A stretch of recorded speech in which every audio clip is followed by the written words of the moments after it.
I'm going to ground the opening in the real case details first, then keep the narration slow and continuous so it can be continued cleanly in later parts. The paper in the Rachel Nickell case is pale under your lamp tonight, and as you open the file, Wimbledon Common waits quietly on the first page. There is no hurry here, only the slow turning of old pages. You begin with the 15th of July, 1992, a warm Wednesday morning in southwest London, when the grass on the common would have held the soft smell of summer dust and damp leaves. The Rachel Nickell case begins there, not as a headline, but as a walk, a child, a dog, and a path that many people knew by habit. You can almost hear the distant traffic thinning behind the trees, while the paper beneath your hand carries the faint dryness of records kept too long in storage. Rachel was 23, and she lived near Wimbledon Common with her partner, Andre Hanscom, and their small son, Alexander, who was still only 2. In the file, those facts sit plainly, almost gently, because they belong to a real family before they belong to any investigation. You pause with them for a moment, as any careful detective would. The ink is simple, the meaning is not. The common itself was not a lonely wilderness, though parts of it could feel private in the way old public places do. There were paths, trees, open patches, dog walkers, runners, cyclists, and the faint burr of ordinary London just beyond the green.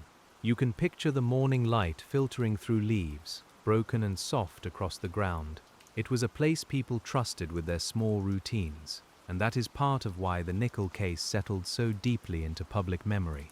When the first calls and reports began to move through the system, they arrived into a world of telephones, handwritten notes, and early forensic practice that feels close enough to remember, but far enough away to seem slower now. You can hear a receiver being placed down in an office, the light tap of shoes in a corridor, the quiet scratch of a pen adding time and location. The investigators did not yet have the tools that later changed the case. They had witnesses, statements, impressions, and the patient weight of physical evidence. You turn the page slowly, because this is where the first investigation begins to form around Rachel Nickell's name. Officers came to Wimbledon Common and began the practical work that every case requires, even when the public mood outside grows loud. They marked places, they asked questions, they gathered what could be gathered. They tried to build order around a moment that had torn order apart. The file does not need raised voices to show pressure. You can feel it in the number of statements, in the public attention, in the way one name becomes known far beyond the streets where she lived. Newspapers carried Rachel's photograph. The common became a place people spoke about in lowered tones. And inside the investigation, every ordinary object became a possible bearer of meaning, every path a route someone might have taken, every remembered face a thread to be followed with care. You sit with the early statements, and you notice how much detective work depends on imperfect human memory. A person remembers a man near a path, another remembers a time, or a dog, or a shape against the trees. Someone is certain, then less certain. Someone did not look closely, because nothing seemed important yet. The air in these pages has that old paper smell, the smell of rooms where people tried to preserve the little they had. In the first days, the investigators had to work outward from the common, from the place and the hour, asking who had been there and who belonged there often enough to be noticed. That kind of work can look simple from a distance, but you know it is not. It is maps spread across desks, cups of tea gone cool, names copied into notebooks, and officers returning to the same questions because one answer might change under the pressure of time. The public knew Rachel Nickell had been killed, but inside the file, the focus narrows to the methodical tasks of inquiry.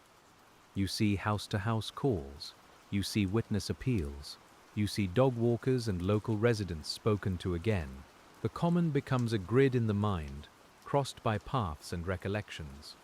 The work is not dramatic, it is repetitive, And that repetition is where many investigations either deepen or drift. As you move through this first section, one feeling returns again and again. The investigators needed something solid. In 1992, forensic science could help, but it could not always speak in the clear voice it would gain later. Samples could be preserved, fibers could be compared, blood groups, hairs, fingerprints and traces could be studied. Yet the small biological traces that would later matter most were still waiting for technology to grow patient enough to read them.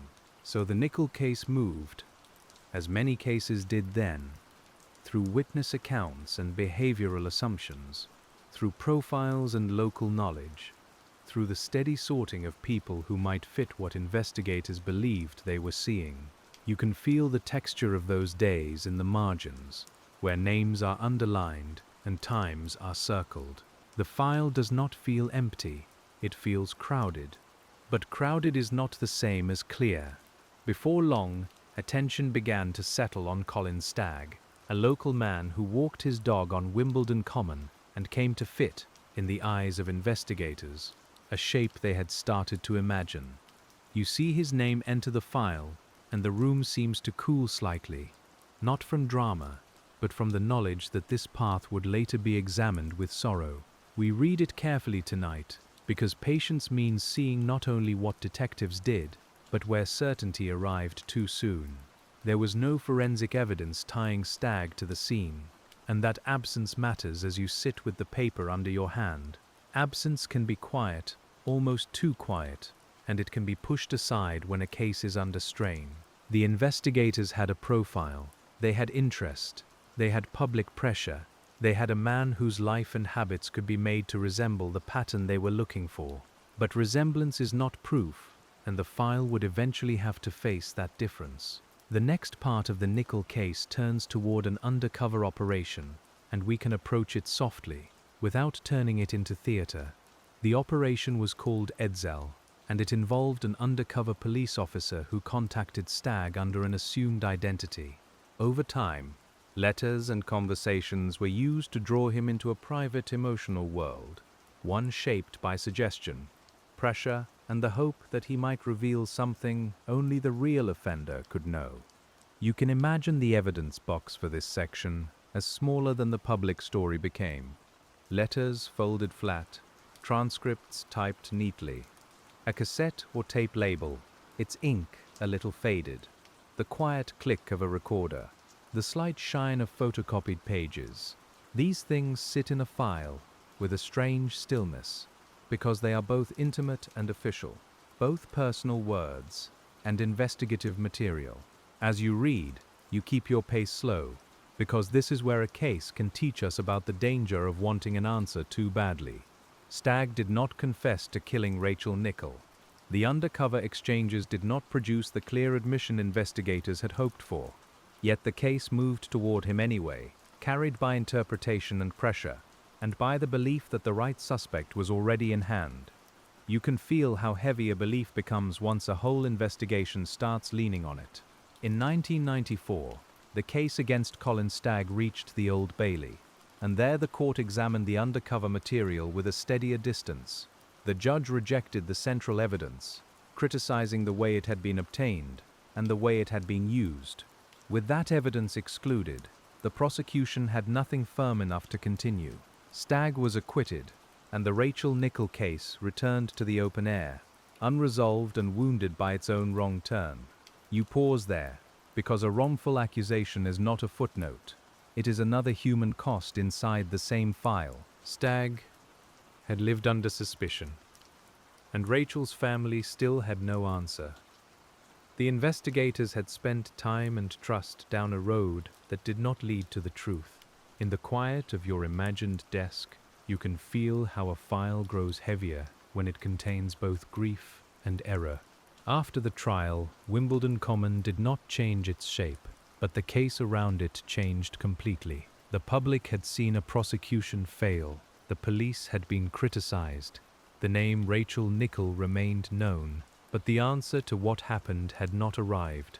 Years can pass like that in a cold case, not blankly, but unevenly, with anniversaries, articles, private memories, and boxes moved from one shelf to another. This is where patience becomes more than a virtue. It becomes the only method left. You can picture a storage room with metal shelving, folders soft at the corners, and a smell of cardboard, dust, and old adhesive. Somewhere in that quiet, the Nickell case waited through the middle years of the 1990s. It waited while forensic science improved. It waited while careers changed. It waited while Rachel's son grew older. Cold cases do not sleep in quite the way people think. They rest, yes, but not entirely. A retired detective may remember a detail over breakfast. A family member may mark another anniversary. A file clerk may lift a box and see a name. A scientist may read about a new technique and think of evidence once thought too small. The waiting has its own sound, like fluorescent lights humming over a room nobody visits often. By the late 1990s, the idea of reviewing older cases with newer methods had begun to gather force. Across Britain, unsolved cases were being reconsidered with colder eyes and better tools. The Rachel Nickell case became part of that wider movement, including work associated with Operation Enigma, which looked across unsolved attacks and deaths involving women. You can feel the investigation widening again, not suddenly, but like a drawer being opened after years. When you turn to this later section, the paper feels different. The early pages had the restless energy of a case newly opened. These pages have a quieter discipline. They belong to review work, to people who know that the first investigation may have missed something, and that humility is now part of the job. The question is no longer only who seemed to fit. The question becomes what the evidence can still say. About 9 years after Rachel Nickell's death, the file began to move again in that colder, more careful way. It was not solved in a single moment, and it would still take years before a court reached the final legal answer. But the long turn had begun. You can imagine a team sitting with the old material, reading statements that other people had read before, and refusing to assume that all meaning had already been found. They reviewed witness accounts. They reconsidered suspects. They looked again at physical evidence. They compared the Nickell case with other offenses that had troubled investigators for years. The work was slower than a headline can explain. It involved forms, lab submissions, careful packaging, and conversations with forensic scientists about what newer DNA methods might recover from evidence kept since 1992. You can almost feel the cool surface of a laboratory bench beneath gloved hands. There is the faint scent of disinfectant, the soft snap of a seal being opened, the white light over small labeled samples. Nothing about this work feels loud. It is precise, quiet, and deeply dependent on preservation.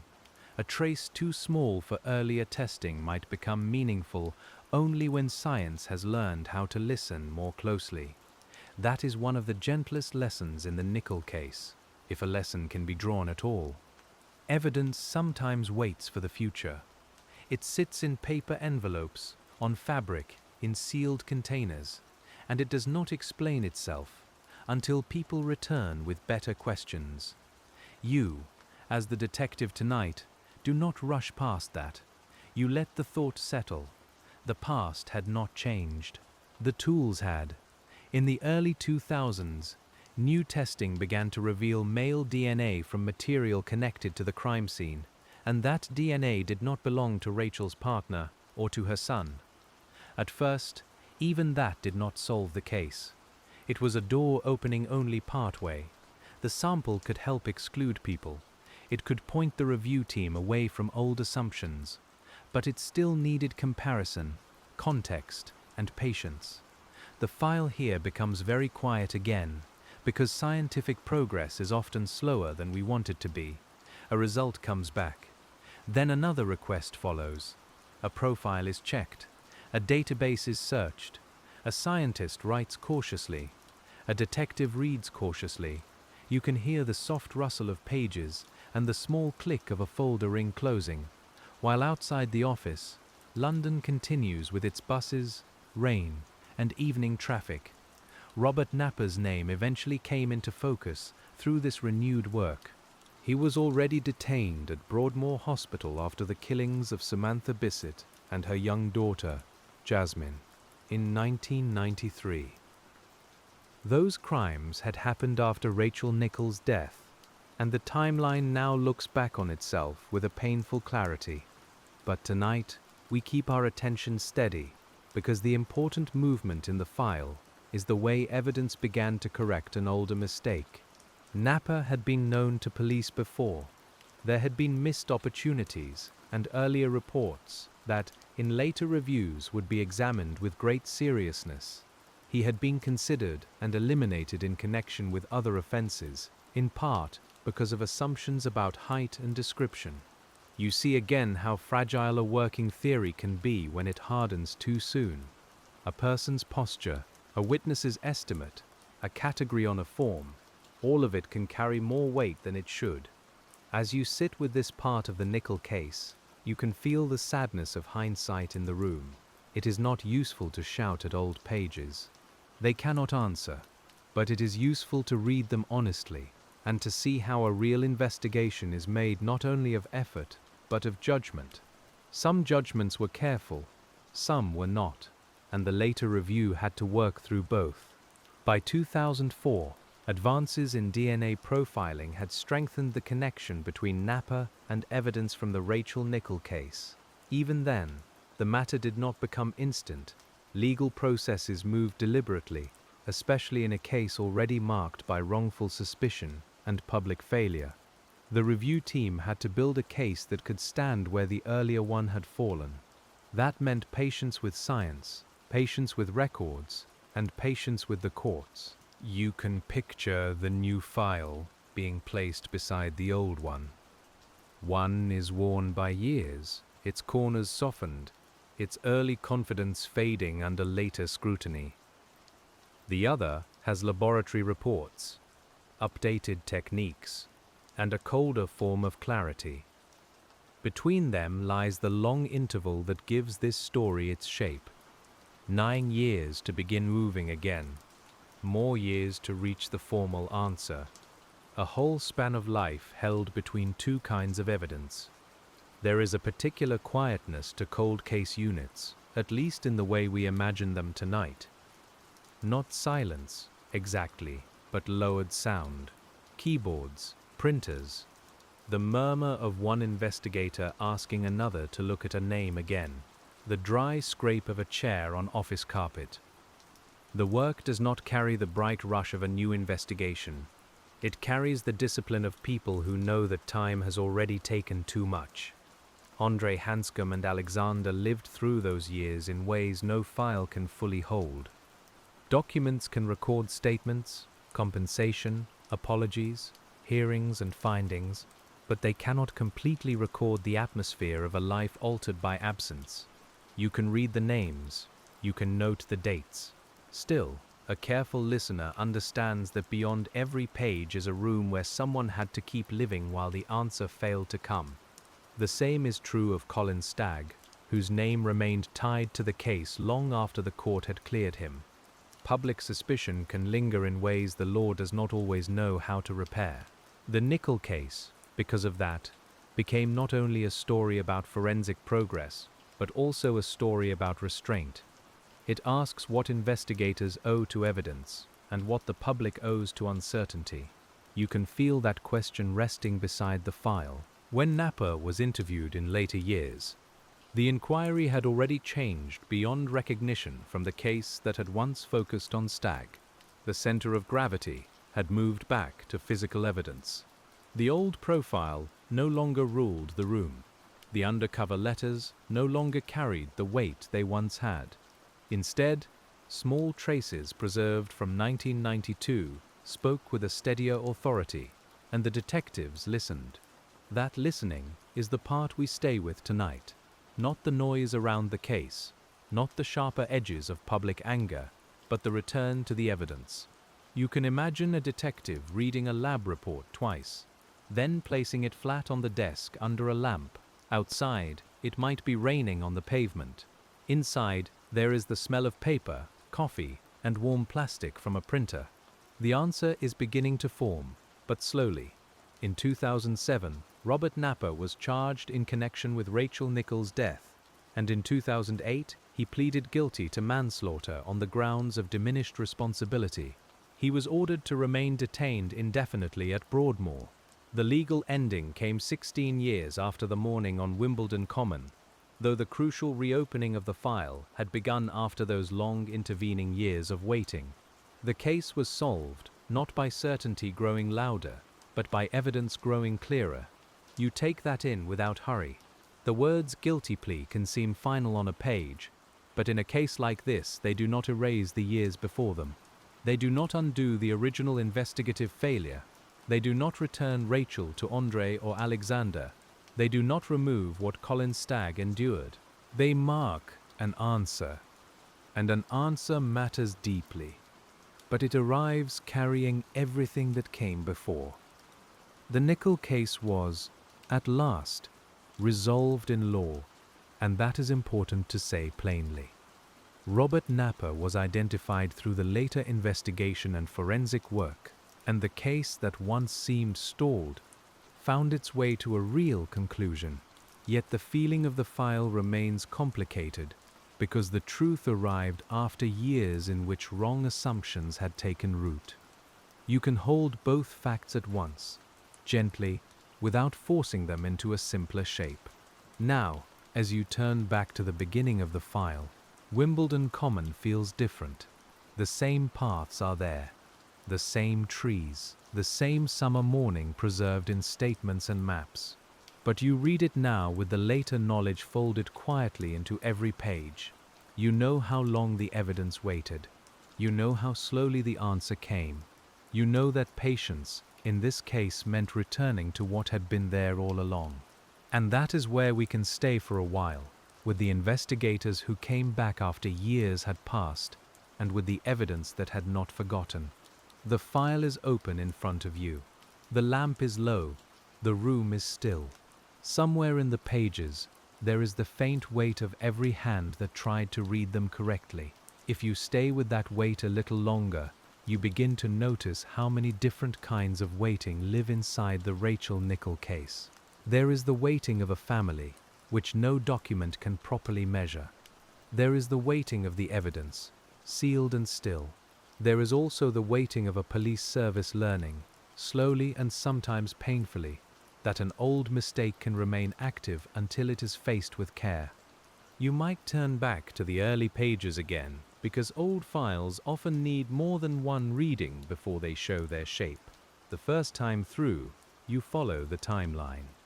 The second time, you begin to notice the texture around it, the witness statements written in different hands, the photocopies gone faint at the edge, and the little administrative marks that tell you how many desks the paper crossed.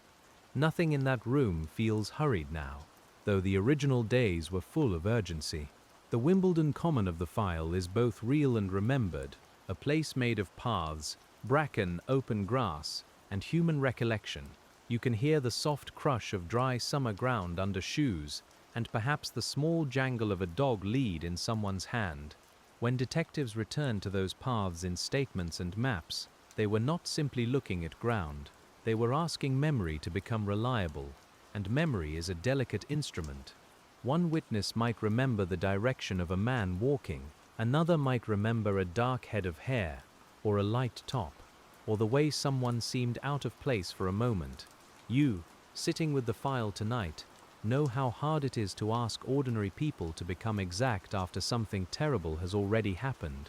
A morning that seemed ordinary while it was happening must later be measured by minutes, angles, and impressions. The mind does its best, but the mind was not built like a camera. That is why the early Rachel Nickell investigation kept returning to the common itself, as though the ground might steady what people could not. Officers walked routes. They timed journeys. They considered who might have arrived from one path and left by another. In the imagined quiet of your desk, the map has a faint crease down the middle, and each path has been traced so often that the paper seems almost polished by thought. But there was another layer beneath those maps, and it sat in the way investigators understood offender behavior at the time.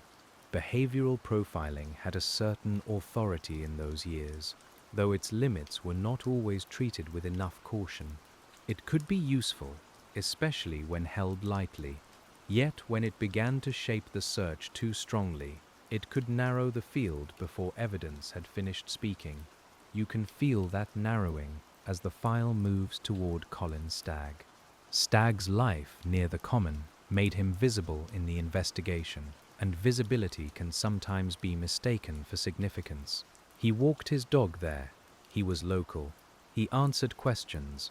Certain details in his personal life were interpreted through the lens of suspicion, and once suspicion settles on a person, it has a way of making ordinary facts look heavier. As you read, you keep reminding yourself that the presence of suspicion is not the presence of proof. The undercover letters that followed have a particular stillness on the page. They were written to draw something out, but when you read them years later, they also reveal the pressure within the investigation itself. You can imagine the envelopes, the typed transcripts, the faint smell of copier toner, and the careful filing of each exchange. The people managing the operation believed they were moving toward truth, yet the method itself began to blur the line between discovery and suggestion. You pause over that blur, because patient detective work depends on knowing the difference. To discover is to allow evidence to lead you, even if it leads away from your expectations. To suggest is to place something in front of a person and hope they reach toward it. In the Nickell case, the court later saw that the undercover material could not bear the weight placed upon it, and the file had to absorb that difficult lesson. There is a quiet ache in reading about failed certainty. It is not the ache of drama, but the ache of effort, wrongly directed. Detectives worked long hours. They followed a theory. They tried to solve a case that had frightened and saddened many people. Yet, honest work can still be mistaken work, and the most responsible thing an old case can do is leave room for that truth. You can let that thought rest in the room without sharpness. When the judge stopped the case against Stagg, the public saw a collapse, but inside the long life of the investigation, it was also a return to uncertainty. The name Rachel Nickell remained at the center, but the official answer had fallen away. You can imagine the boxes after the trial, not abandoned, but altered, placed back onto shelves with a heavier silence around them. The paper would still be there in the morning. The question would still be open. Years have a strange effect on a file. Ink fades slightly. Staples leave rust marks. Plastic sleeves become cloudy. The people who first wrote the notes move to other units, other lives, other retirements. Yet the words remain in their exact positions, waiting for someone with new knowledge to read them differently. In a cold case, time is not only loss. Sometimes, very quietly, time becomes another kind of tool. By the time the Rachel Nickell case was reconsidered, forensic science had changed in ways the first investigators could not fully have used. DNA profiling had become more sensitive. Smaller samples could be examined. Mixed or degraded material could be approached with greater skill. The laboratory itself had become a place where old silence might shift, not quickly and not magically, but through careful method, clean surfaces, and measured doubt. You can picture the evidence arriving at a modern laboratory in sealed packaging, each label checked against paperwork before anything is opened. The room is cool, the light is white, gloves move slowly, a barcode is scanned, a technician reads a reference number aloud, and another confirms it. There is nothing cinematic in it. The work is almost domestic in its neatness, and that is part of its strength. The most important evidence in old cases often looks ordinary from the outside. A sealed sample, a swab, a scrap of material, a container that has been signed, dated, stored, and moved only according to procedure. You, as the quiet detective tonight, know that the value is not in how dramatic an object appears. The value is in what it has kept, and whether the chain of care around it has held. Chain of custody is one of those phrases that can sound dry until you imagine what it means in human hands. It means someone noticed where an item was, someone sealed it properly, someone recorded the time, someone placed it where it could be found again. Years later, when a scientist opens it, that earlier care becomes part of the evidence. The past and the present meet through procedure, and procedure becomes a form of memory. In the Nickell case, that memory mattered. The renewed forensic testing did not begin with a new witness stepping forward in a dramatic way. It began with the quieter recognition that material preserved from the scene might now be able to answer questions it could not answer before. You can feel the patience of that idea. Nothing new had to happen on Wimbledon Common. The old evidence simply needed a new listener. When a DNA profile emerged, it did not solve everything at once. Real investigations rarely move that cleanly. A profile must be checked, compared, interpreted, and protected from overstatement. It can include limitations. It can raise new questions. It can include limitations. It can raise new questions. Farn and managed. You can imagine the report arriving in a thin envelope, perhaps warm from the printer, its language careful and technical under the hands of detectives who had waited a long time. That cautious language is worth lingering over. Scientists do not speak like headlines. They say what can be supported and what cannot. They leave margins around uncertainty. In a case already harmed by overconfidence, that caution was not a weakness. It was a repair. You might read the same paragraph twice, listening for what the report gives and what it refuses to give, because both are part of truthful work. The comparison to Robert Napper brought the file into a new alignment.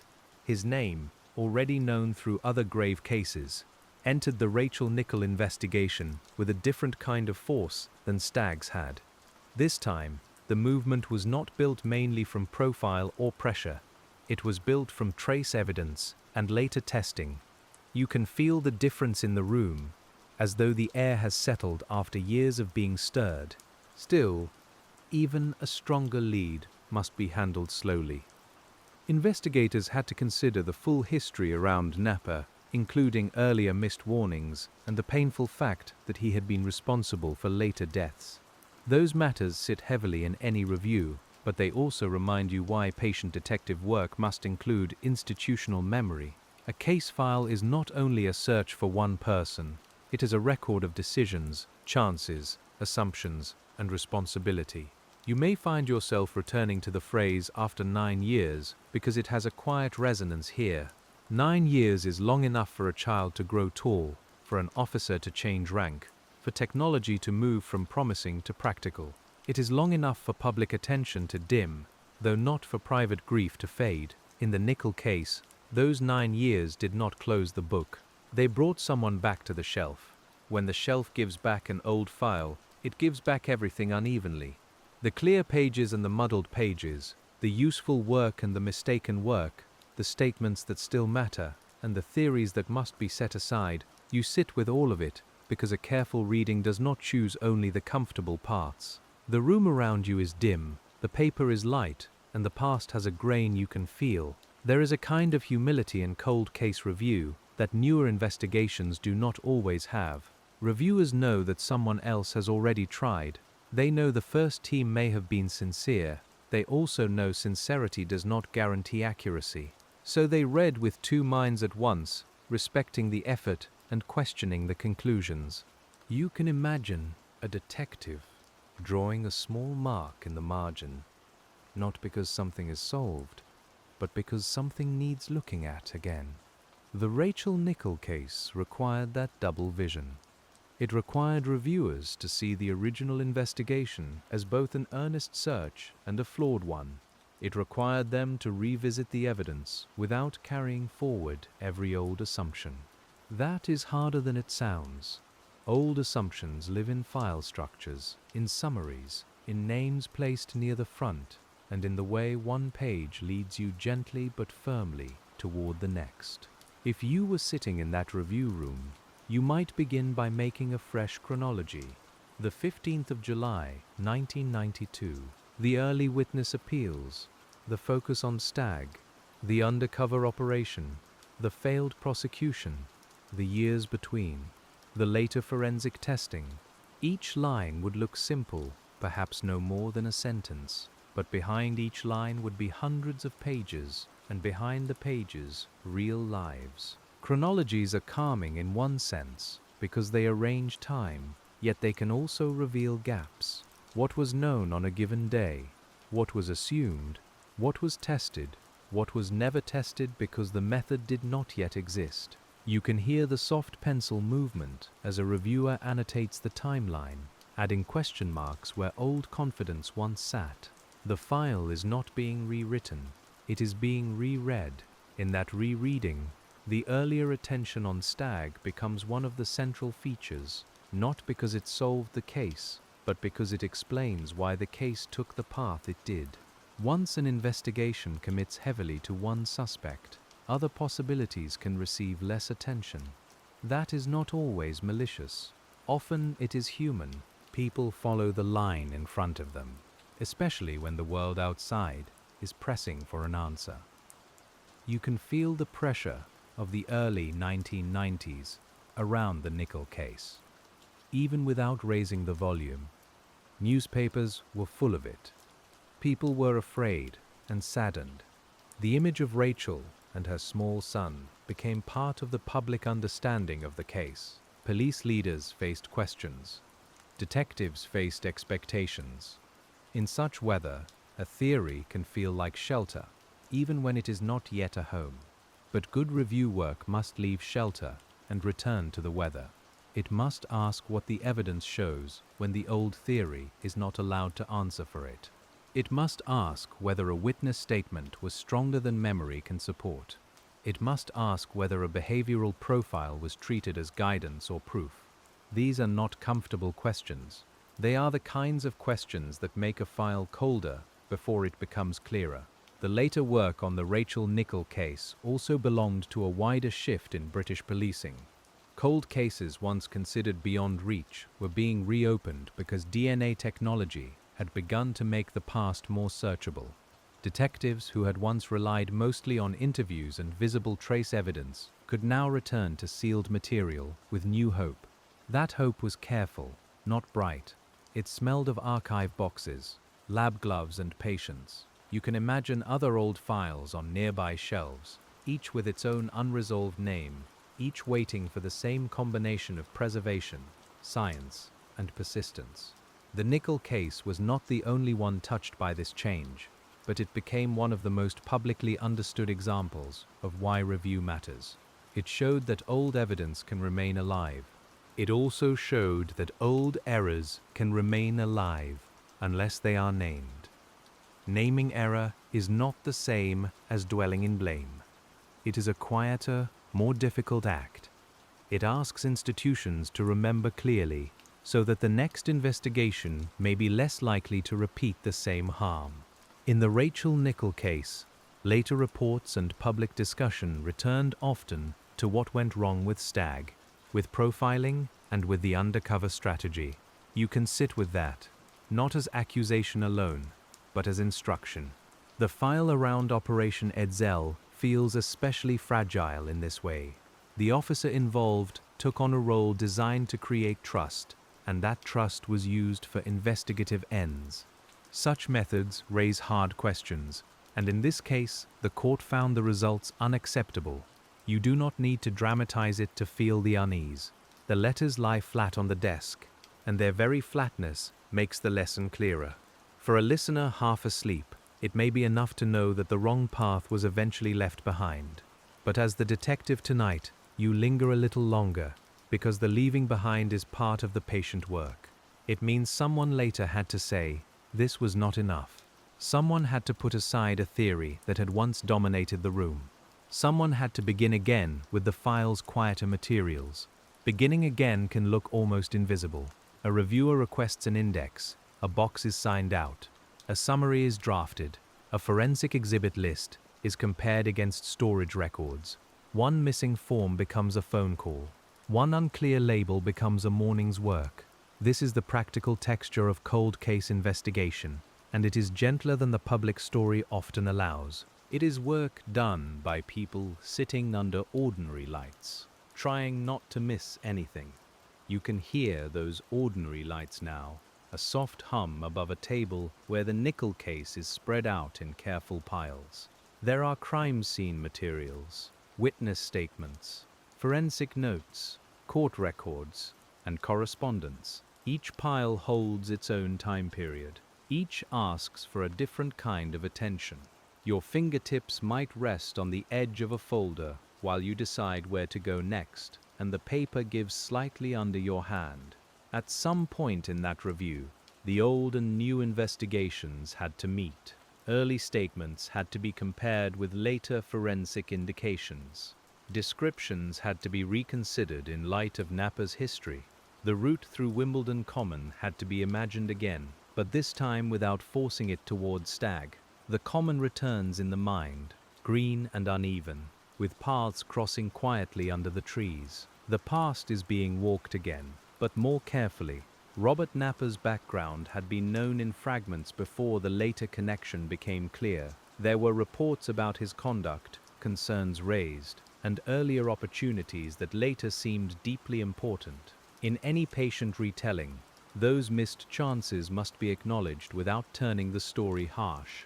Systems are made of people, and people can fail to connect one warning to another.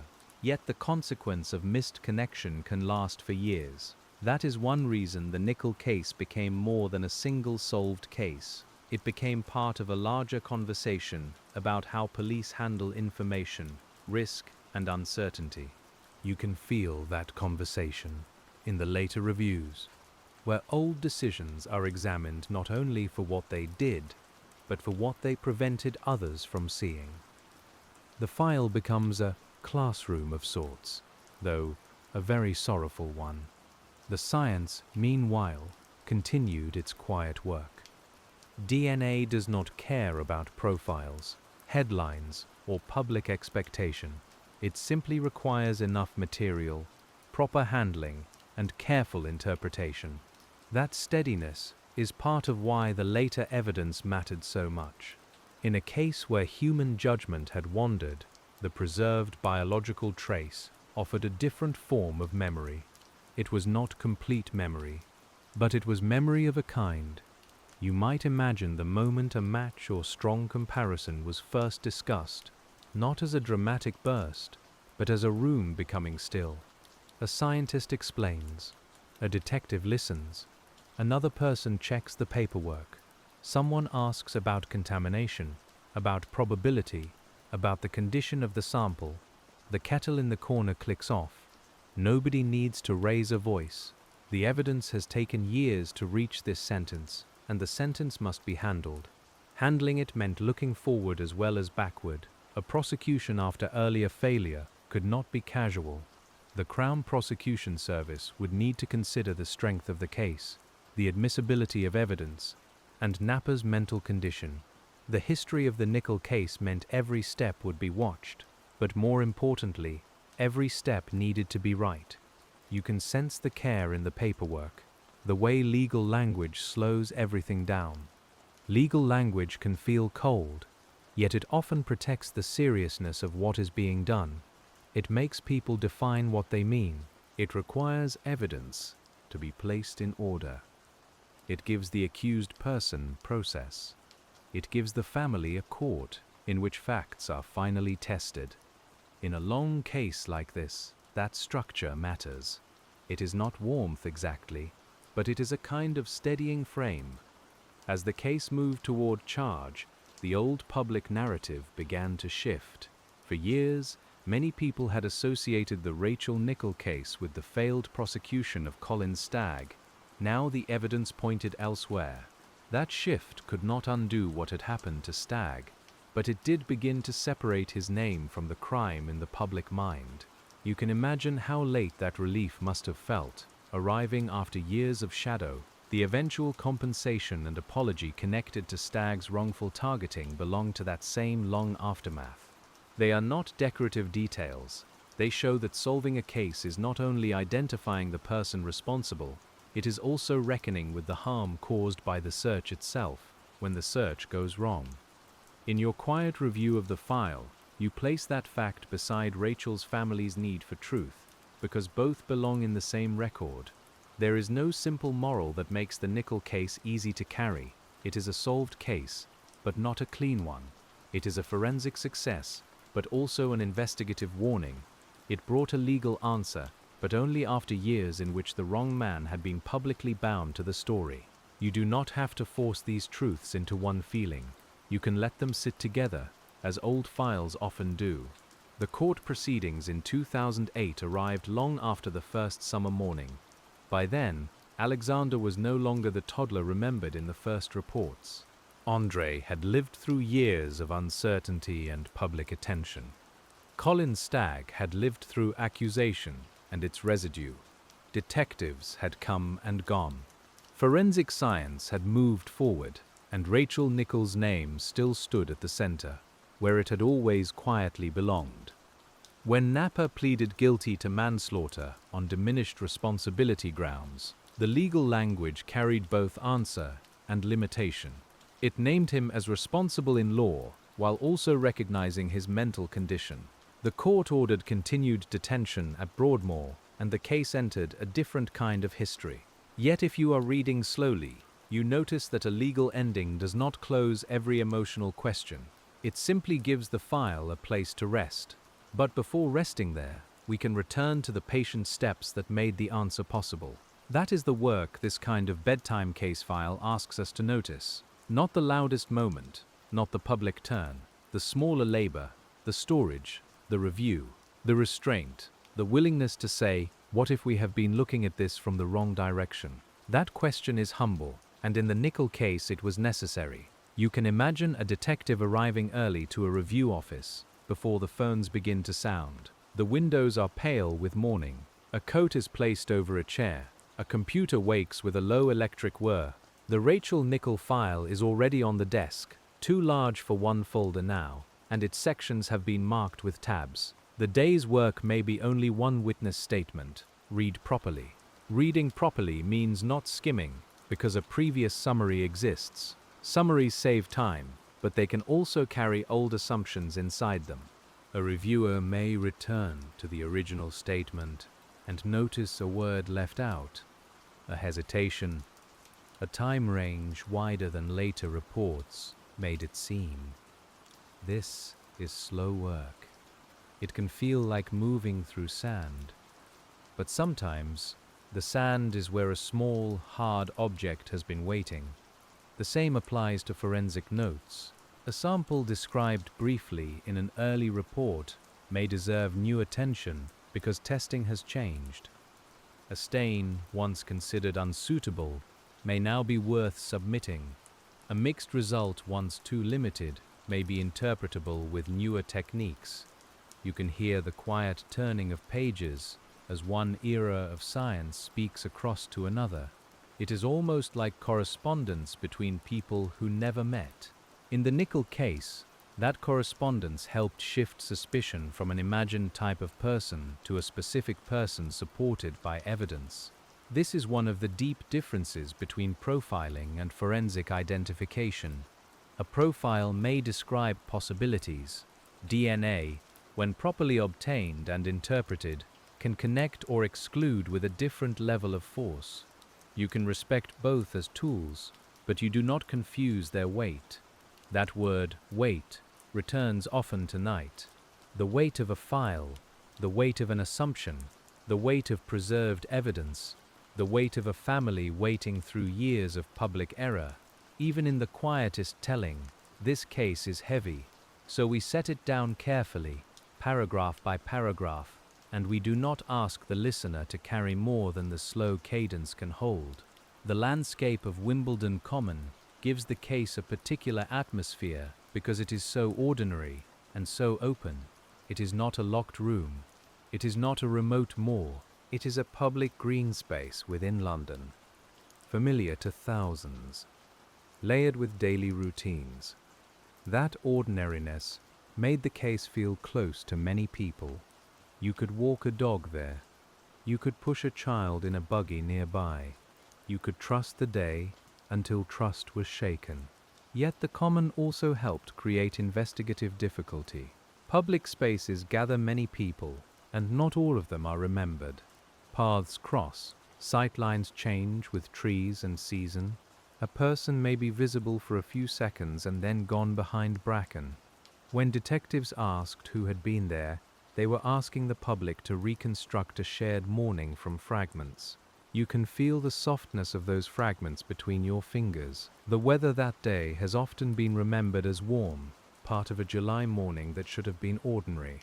In old British case files, weather sometimes sits in the background like a quiet witness. Heat affects who is outside. Rain affects footprints and clothing. Light affects memory. Even when it is not central, it shapes the scene. You can imagine warm air above the grass and the faint smell of earth under leaves. The dog Molly appears in many accounts of Rachel's morning, another small ordinary detail that keeps the case human. A dog walk is among the most familiar routines a person can have. It carries no expectation of history. Lead path, grass, return home. In the file, that routine is fixed forever by what followed, but you can still let its ordinary beginning remain ordinary. The Nickell case began in daily life. That is part of why patient retelling matters. Sensational accounts can flatten people into symbols, but a careful file keeps reminding you they had mornings, rooms, errands, and people waiting for them.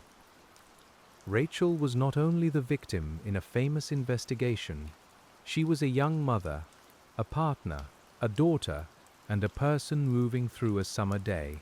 Every serious reading of the case has to begin and return there. When you shift back to the investigators, you see people trying to answer a public wound with the methods they had. Their notebooks would have smelled of ink and damp pockets. Their shoes would have carried dust from the common into cars and offices.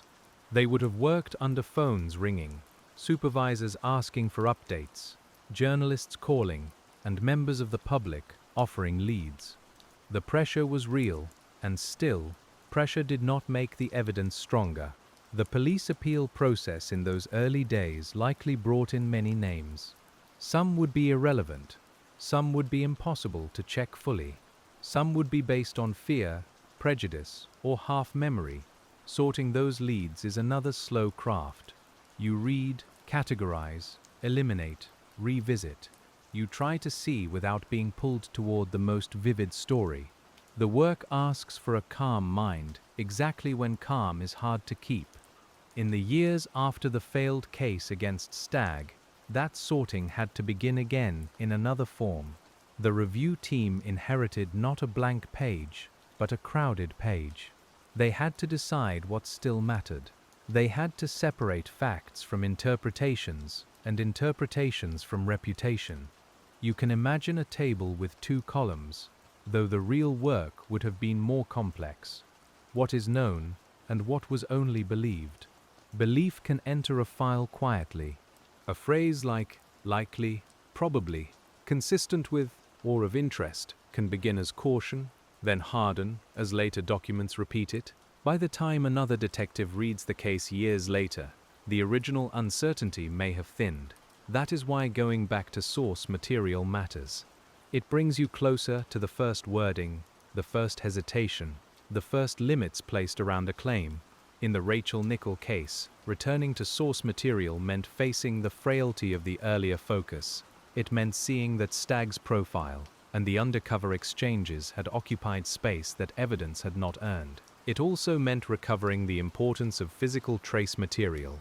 The later investigators were not simply adding science on top of the old case. They were rebalancing the entire structure.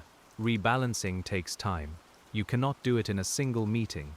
One person reads forensic continuity, another checks interview records, another reviews information about Napa and other offenses, another considers legal thresholds. Slowly, the case becomes less like a pile of old pages and more like a map redrawn with finer instruments.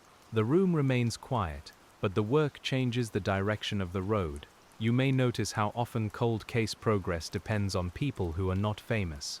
Evidence officers, lab technicians, analysts, review detectives, administrators, prosecutors, and archivists all have a part.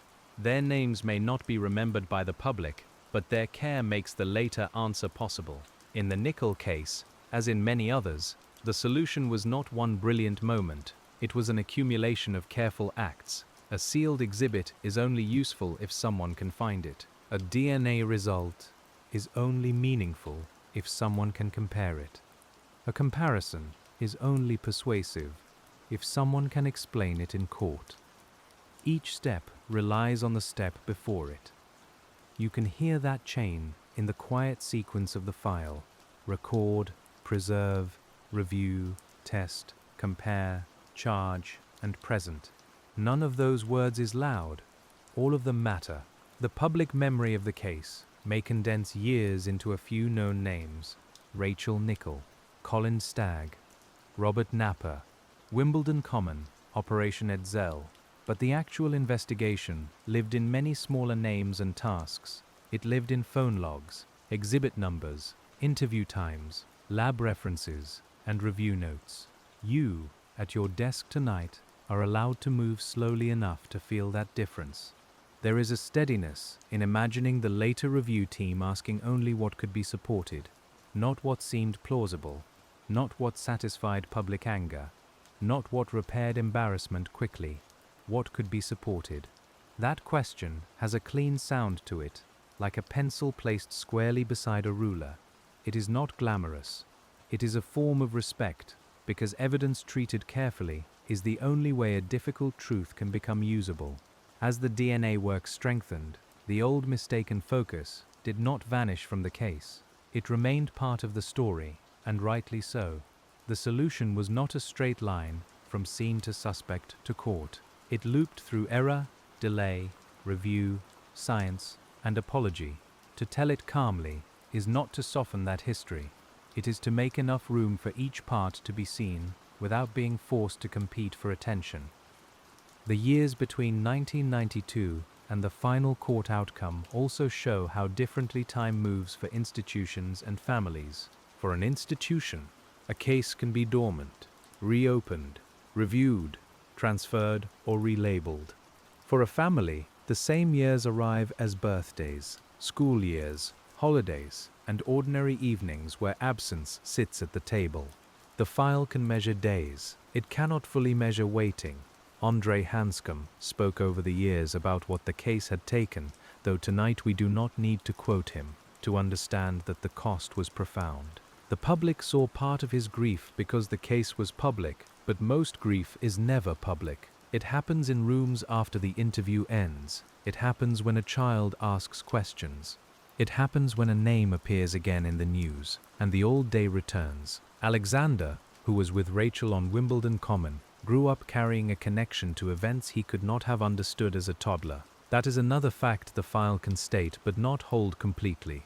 You can pause with it gently, because no investigation exists outside the people who must live beyond it. The Nickell case is about evidence and error, but it is also about a child growing older in the long shadow of a public mystery. Colin Stagg's life after the failed prosecution also became part of the aftermath. Though acquitted, he remained known to strangers as the man once accused. That kind of public memory is stubborn. It can outlast court rulings and careful language. When Napper was later identified, Stagg's innocence was understood more clearly by the wider public, but years had already passed. The correction arrived, but not early. The police and legal system eventually acknowledged the harm done to him, and compensation followed. You can place that acknowledgement beside the forensic resolution, because both are necessary parts of the case's later truth. One names the man responsible for Rachel's death in law. The other names the institutional wrong done to someone else. Patient detective work, at its best, has to hold both forms of accounting. This is where the Rachel Nickell case becomes especially instructive for anyone who studies cold investigations by lamplight. It reminds you that solving is not only about moving forward. Sometimes it is also about going back and unfastening what was tied incorrectly. A cold case review may discover a new lead, but it may also have to undo an old story that became too familiar. That undoing is quiet work, and often difficult. You can imagine a reviewer writing a fresh summary that deliberately avoids earlier assumptions. The language would be plain. It would say what happened, what was done, what failed, what remained, and what new science had shown. Such a document may not sound emotional, yet its clarity would be a kind of gentleness. It would refuse to carry forward confusion simply because confusion had been inherited. In the laboratory, too, clarity depends on restraint. A scientist must not promise more than the sample can provide. A partial profile is described as partial. A probability is explained as a probability. A match is placed in context. This care can feel slow to anyone waiting for an answer, but in an old case it is especially important. The file has already lived through one era of overreach, so the later Nickell investigation moved with an awareness of its own history. Every statement, every exhibit, every scientific conclusion had to be secure enough to stand in the place where the earlier case had collapsed. There is a kind of quiet dignity in that effort, even when it is born from failure. It says, we cannot undo the past, but we can refuse to repeat its mistake. You can hear that sentence without it being written anywhere.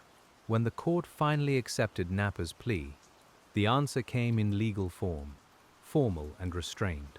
Courtrooms have their own sensory world. Polished wood, paper bundles, murmured instructions, the faint echo of footsteps, the scrape of a chair. For families and observers, those ordinary sounds can become attached to extraordinary moments. The words spoken there may be brief, but they carry years of waiting into the room with them. The plea to manslaughter on the grounds of diminished responsibility was not the same as a contested trial with every detail laid out. It was a legal resolution shaped by psychiatric evidence and by the facts the court accepted.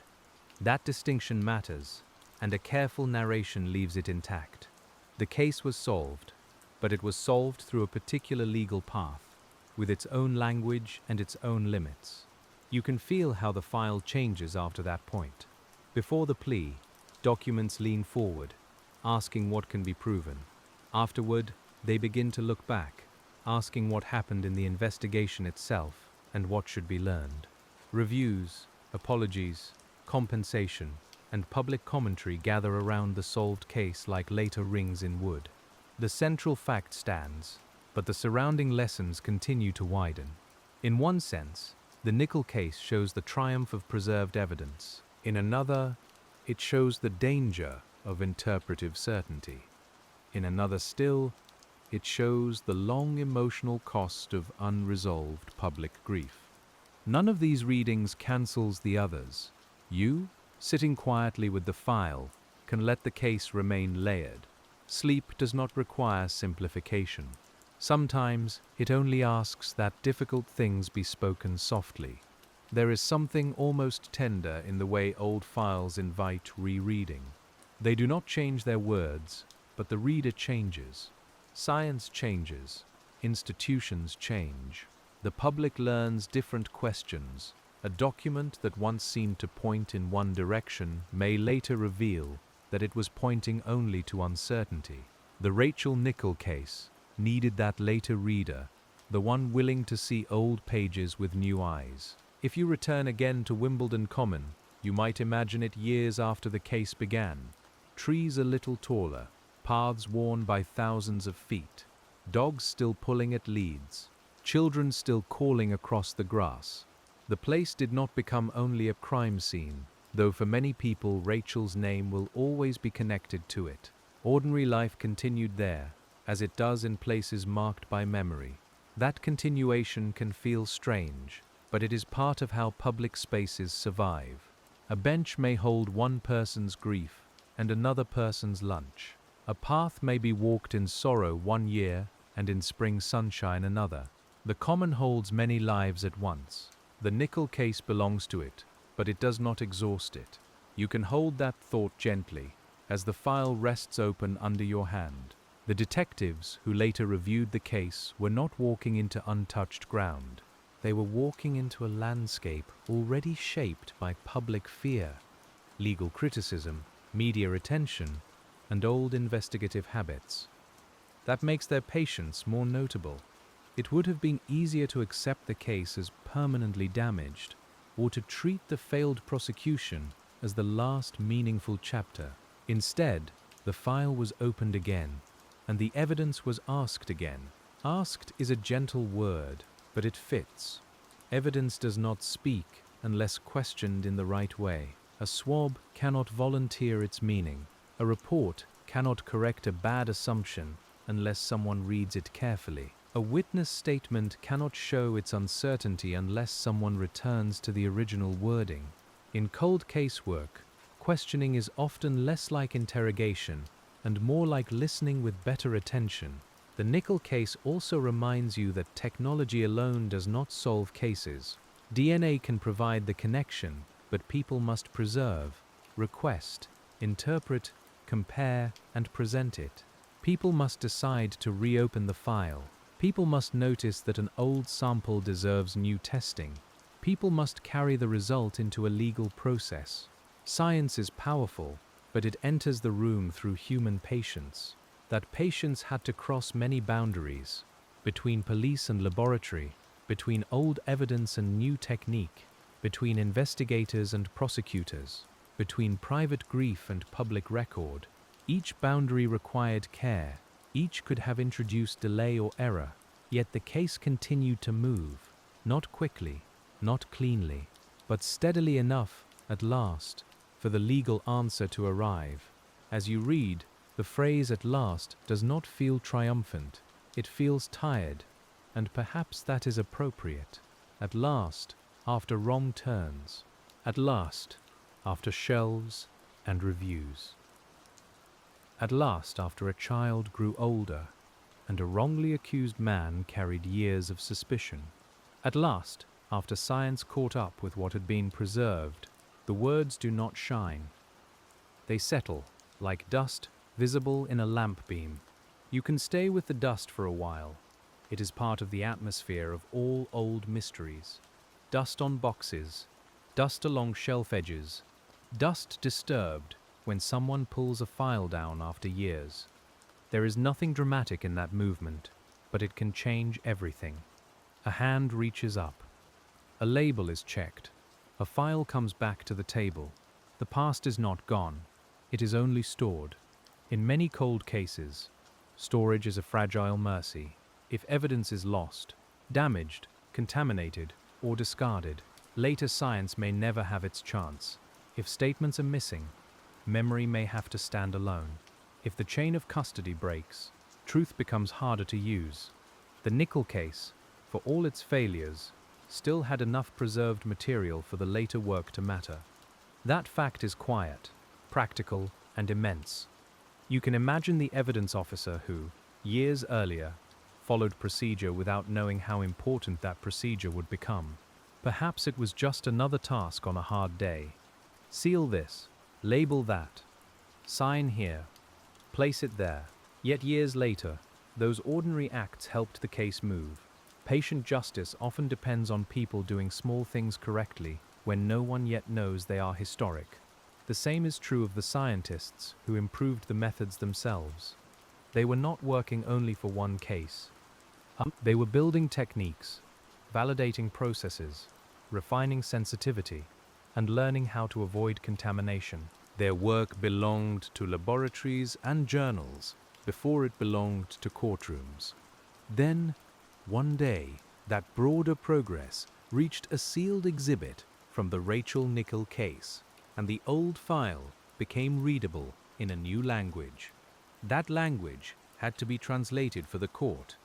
Forensic reports may carry probabilities and technical terms, but judges and lawyers need clarity.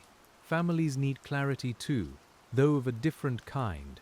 A detective may sit between those worlds, trying to understand enough science to trust it and enough human grief to remember why the science matters. This middle position is quiet and difficult. In the Nickell case, public trust had been bruised by the earlier investigation, so the later case needed more than an answer. It needed care in how the answer was reached. It needed to show that the conclusion was not another product of pressure. It needed to demonstrate a foundation in evidence that could be explained and tested. You can feel the burden of that in every later step. The burden did not belong only to the police. Prosecutors had to consider how to present a case involving a defendant already detained for other offenses and facing psychiatric evidence. The court had to balance law, responsibility, and public interest. Reports had to be prepared. Families had to be informed. The machinery of justice moved with its familiar slowness, and in that slowness, the case found form. For a sleep listener, these processes may sound dry, and perhaps that dryness is part of their calm. Forms, hearings, reports, reviews, they make no sudden noise. They move like rain down a window, one line after another. Yet behind each line is a human need for accuracy. In an old case, accuracy is kindness, because every mistake costs someone time they cannot get back. Time is everywhere in this file. The minutes of Rachel's walk, the hours of the first response, the days of witness appeals, the months of investigation, the years of suspicion around Stag, the 9-year turn toward review, the 16-year distance to legal resolution. You do not need to count them sharply.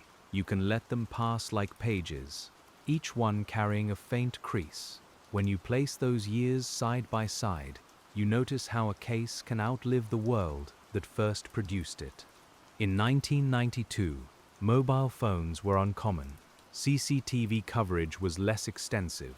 DNA methods were younger, and public communication moved through newspapers, television appeals, and landline calls. By the time Napper's responsibility was accepted in court, the investigative world had changed. The same case had lived through 2 eras. That change matters because it explains why the answer did not come at once. It also explains why no old case should be dismissed too quickly. A file that seems exhausted in 1 decade may have something to say in another. The Rachel Nickell case is not comforting in a simple way, but it does offer that small lesson of endurance. Evidence kept properly may outlast the limits of its time. You can imagine the file as a long table with lamps placed at intervals. At the first lamp, the common in July. At the second, the early investigation. At the third, Stag and the failed prosecution. At the fourth, the years of waiting. At the fifth, the forensic review. At the sixth, Napper and the court. The table is long, and we move along it slowly. There is no need to hurry from one lamp to the next. The value of this kind of telling is the space between them. In that space, you can hear the office quiet, the paper turning, the outside rain starting against glass. You can feel how an unresolved case changes shape when people refuse to let it become merely old. Old is not the same as over. Sometimes old only means waiting for the right question. The right question in the Nickell case was not only, who fits this profile? It became, what can the preserved evidence prove? That shift seems simple now, but it required letting go of a deeply embedded story. It required seeing the early profile as a tool that had become a trap. It required trusting the small, silent traces more than the louder force of assumption. That is a major change, made quietly. In your mind, you might place the profile notes and the DNA report side by side. One describes a possible kind of person. The other connects to a specific person, within the limits of science and law. Both are made of words on paper, but they do not carry the same authority. The distinction is almost tactile. One page feels light. The other feels anchored. That anchored evidence did not erase all questions about the investigation's history. It sharpened them. Once Napper was identified, reviewers and the public had to ask why he had not been stopped earlier, why warnings had not joined together, and why the first inquiry had gone so far towards Stag. These questions are difficult, and they remain part of the case's legacy. A solved case can still be an unsettled lesson. You can hold that phrase, unsettled lesson, without making it dramatic. It is simply true. Some cases teach through success. Some teach through failure.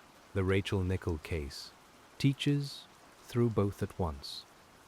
It teaches preservation, review, and scientific patience.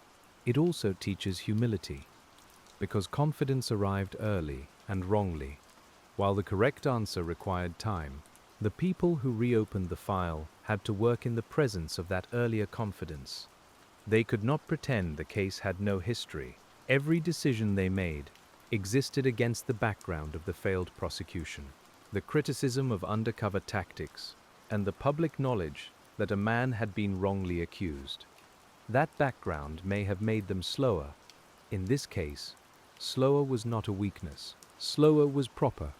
Slowness can be a form of care, especially when a case has already harmed too many people. A careful detective checks before saying. A careful scientist qualifies before concluding. A careful prosecutor tests before charging. The rhythm may frustrate those waiting, but it protects the answer from becoming another fragile construction. You can hear that protective rhythm in the later pages, steady as a clock in another room. If the early file feels crowded, the later file feels distilled, not empty, but more focused. The pages know what must be shown. They move from exhibit to analysis, from analysis to comparison, from comparison to legal assessment. You are still holding the same case, yet the center has shifted from speculation to support. It is a quiet transformation, and it takes many hands to make it real. There is also the matter of memory outside the file, the public memory that had to be corrected.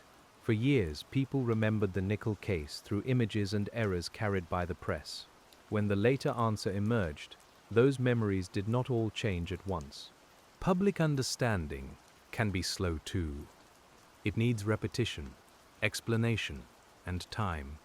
The correction of a famous mistake is itself a kind of cold case work. You can imagine someone hearing Napper's name years later and realizing that the story they thought they knew had changed. Perhaps they remembered the old headlines, perhaps they remembered Wimbledon Common, perhaps they remembered Stagg's name and then learned how wrong that association had been.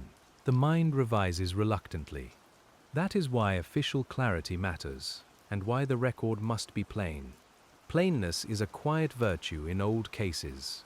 Rachel Nickell was killed on Wimbledon Common on the 15th of July 1992. Colin Stagg was wrongly accused and acquitted. Later DNA work connected Robert Napper to the case. Napper pleaded guilty to manslaughter on the grounds of diminished responsibility. Each sentence is calm, and each carries years of complication beneath it. But after plainness, there is still atmosphere, because the human mind does not live by facts alone. You can see the common in summer light. You can smell old paper in a review room. You can feel the tacky edge of a file label under your thumb. You can hear a printer releasing one more report into a tray. These sensory details do not decorate the case. They help you stay present with it. Staying present is different from seeking excitement. We are not here to be startled awake. We are here to sit with patient work, with error corrected slowly, with evidence that waited in silence until the right method arrived. The Nickell case asks for that kind of attention. It asks you to remain close enough to care and calm enough to see. So, as the lamp lowers and the pages remain open, you let the file return once more to its central movement. A case began in public grief. It moved toward the wrong man. It fell apart in court. It waited. It was lifted again after years. It was read with better science and perhaps better humility. And through that long movement, the evidence kept its small, steady presence. The next page might be a forensic chronology, or a review note, or a typed summary, prepared long after the first detectives walked the common. You do not need to rush to know which. Your hand rests lightly at the edge of the paper, and the room holds steady around you. The old case has more to tell, not because it is loud, but because its quiet details have finally been given time. The next page might also be the kind you almost miss at first, because its language is plain and administrative. It may list exhibits, storage numbers, dates received, and dates examined, with no attempt to carry the feeling of the case. Yet you know, as you sit beneath the small lamp, that these plain pages are part of the bridge between 1992 and the later answer. They are the quiet scaffolding of proof. A case can become famous, but evidence does not become famous in the same way. It stays small. It stays numbered.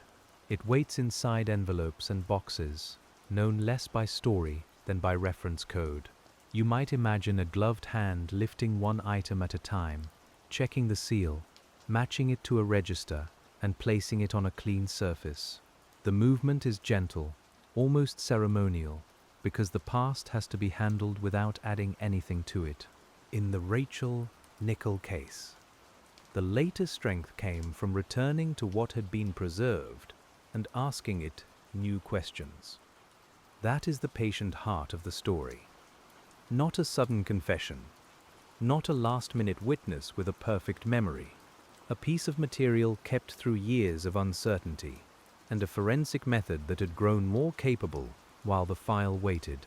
You can let that quiet fact settle softly. When you think about waiting evidence, you begin to understand why cold case work can feel almost monastic. It asks people to trust work that may not show results quickly. It asks them to review lists, confirm records, and sit with repetition. It asks them to believe that a small improvement in science may matter decades later. There is no glamour in that belief, but there is a kind of devotion. You can almost hear the storage room door as it opens, a metal latch clicking in a corridor where few people linger. The air inside is cooler, with the flat smell of cardboard, dust, and old tape. A shelf label is checked against a form. A box is drawn forward with both hands.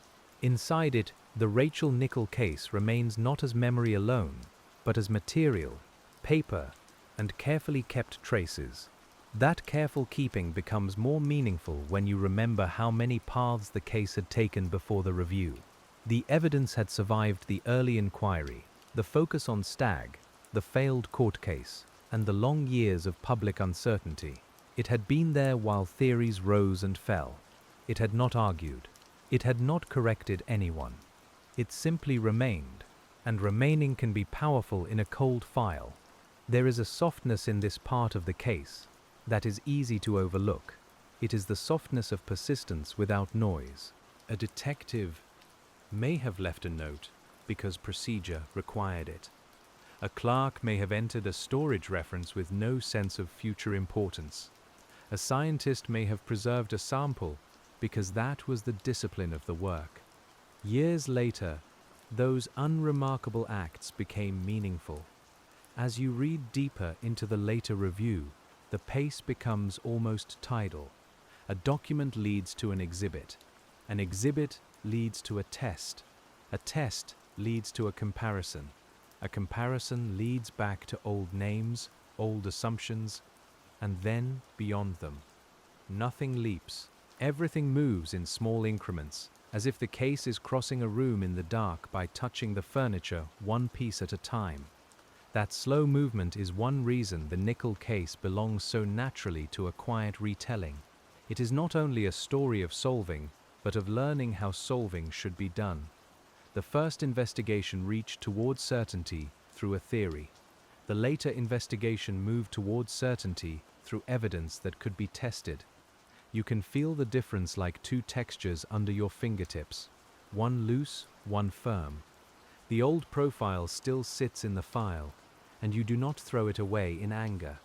You simply read it for what it was, a tool shaped by the understanding of its moment. It may have had uses. It may have helped investigators think. But in the Nickell case, it became too central, and that centrality pulled attention toward Colin Stagg. You see now how a tool can become a path, and a path can become a tunnel. Tunnels are dangerous in investigations because they narrow the light. A witness statement that fits the theory seems brighter. A contradiction may seem less important. A lack of forensic evidence can be explained away as absence rather than warning. You, as the quiet detective tonight, know that one of the hardest tasks is to notice when the case is becoming too smooth. Truth often has roughness in it. The later reviewers had to look for that roughness. They had to ask where the old theory had made things look easier than they were.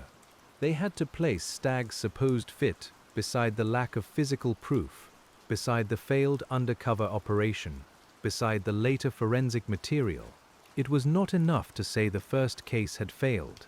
They had to understand why, so that the next movement would not carry the same weakness. There is a kind of listening that belongs only to review work.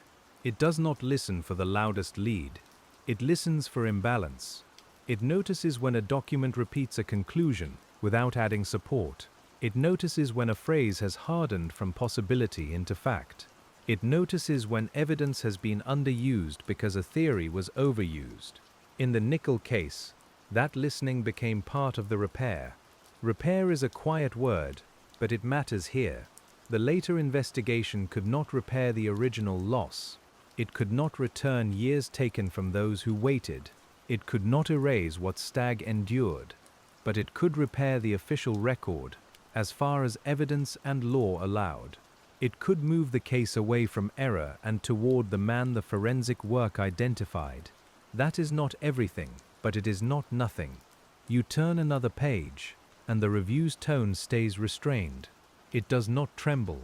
It does not rush. It records the slow narrowing of possibilities as new testing develops. The pages may speak of samples, profiles, exclusions, and comparisons. But underneath those terms, you can feel a human hope, kept carefully under control.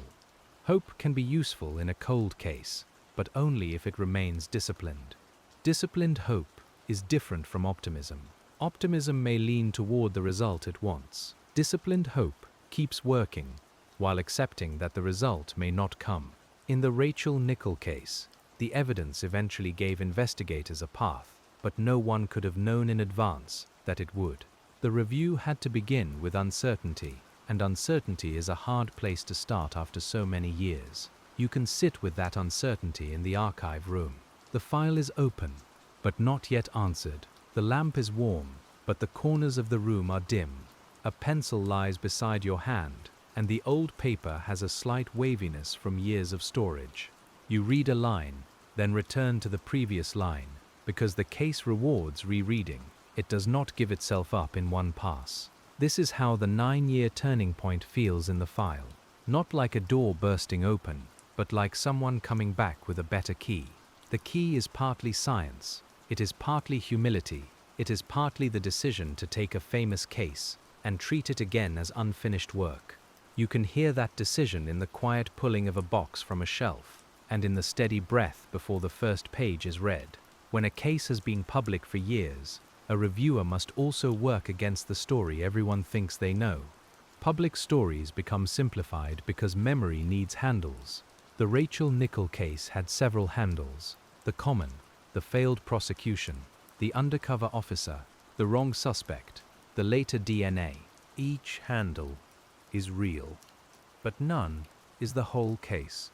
You hold them lightly, one at a time. The true shape is longer and less tidy. It includes the morning walk and the immediate search for answers. It includes the institutional pressure that helped drive an unsound focus. It includes years of scientific development that no one could hurry. It includes Napper's name appearing with new force only when evidence could support the connection. It includes the legal language that finally gave the answer a formal place to stand. Standing is a useful image for evidence. A theory may move quickly, but evidence has to stand. It has to stand in a lab report, in a police file, in the mind of a prosecutor, and in court. It has to stand under questions. It has to stand when people look closely. The later Nickell case mattered because the evidence had become strong enough to stand where the earlier prosecution had not. You might imagine a prosecutor reading the new material at a desk with a high stack of papers nearby. The office is ordinary, perhaps with a window looking onto rain and a mug gone cold beside the keyboard. Legal review has its own quiet rhythm. A page is marked, a paragraph is reconsidered, a question is sent back to investigators. The aim is not speed. The aim is soundness. Soundness is not an exciting word. and that is why it fits. A sound case rests properly on what can be shown. It does not depend on mood, pressure, or desire. It accepts limits. It prepares for scrutiny. In the Rachel Nickell case, soundness was especially important because the earlier failure had shown what happens when a case leans on material too fragile for the weight placed upon it. The later forensic link to Napa did not exist in isolation. It had to be placed beside other information, including his known history and his presence within the broader pattern investigators were considering. But the difference was that the physical evidence now gave the inquiry a center. You can feel the files settling around that center, like papers aligned on a desk after a long night of disorder. A center does not remove sorrow. It does not remove complexity, but it gives the investigation a place from which to speak clearly. This person is connected by evidence. This earlier suspect is not. This case can proceed. This old assumption must be put down. You can hear each sentence forming slowly, with the care of someone writing in ink rather than pencil, knowing the words will remain. The Nickell case also reminds us how long consequences can travel. Napa's later responsibility in other cases had already placed him in secure detention, but that did not make Rachel's case unnecessary. Each victim deserves their own truth. Each family deserves the record to say what happened as clearly as law and evidence permit. Even when a person is already detained, a cold case still matters, because specific truth matters.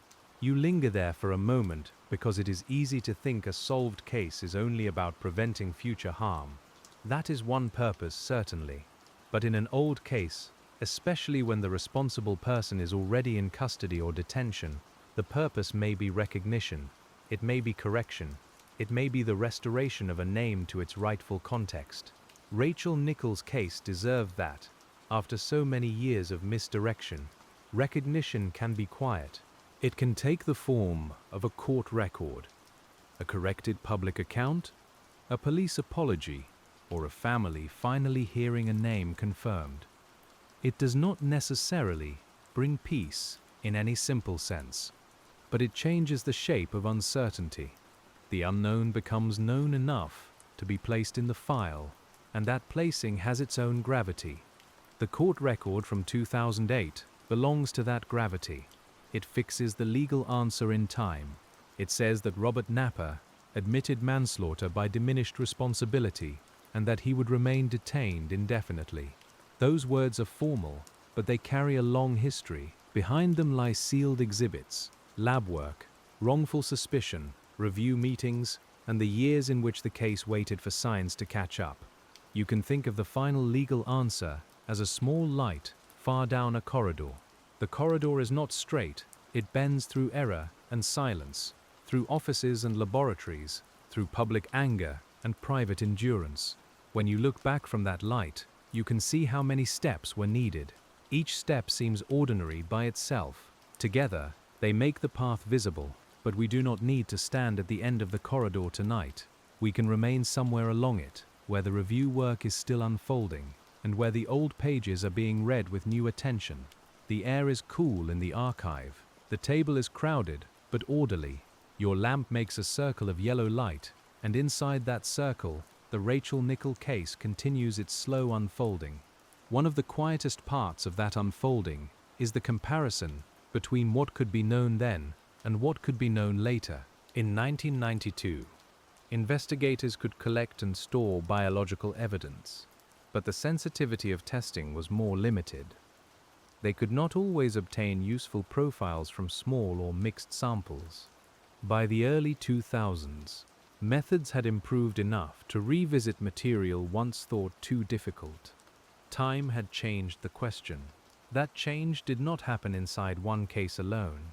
It came from years of laboratory development, training, validation, and cautious acceptance by courts. The science had to prove itself before it could help prove a case. You can picture the broader world of forensic work moving slowly in the background, while the Nickell file sat waiting. The file did not know it was waiting for that world, but in practice it was. Sometimes an old case depends on a future nobody can yet describe. That thought is strangely calming. It suggests that a failure to answer today is not always a final silence. It may be a limitation of the present. Somewhere ahead, a method may become sharper, a database broader, a reviewer more willing to ask again. Cold cases live in that possibility, though they cannot rely on it. The Rachel Nickell case shows both the hope and the caution in that possibility. Hope, because preserved evidence helped identify Napa after years.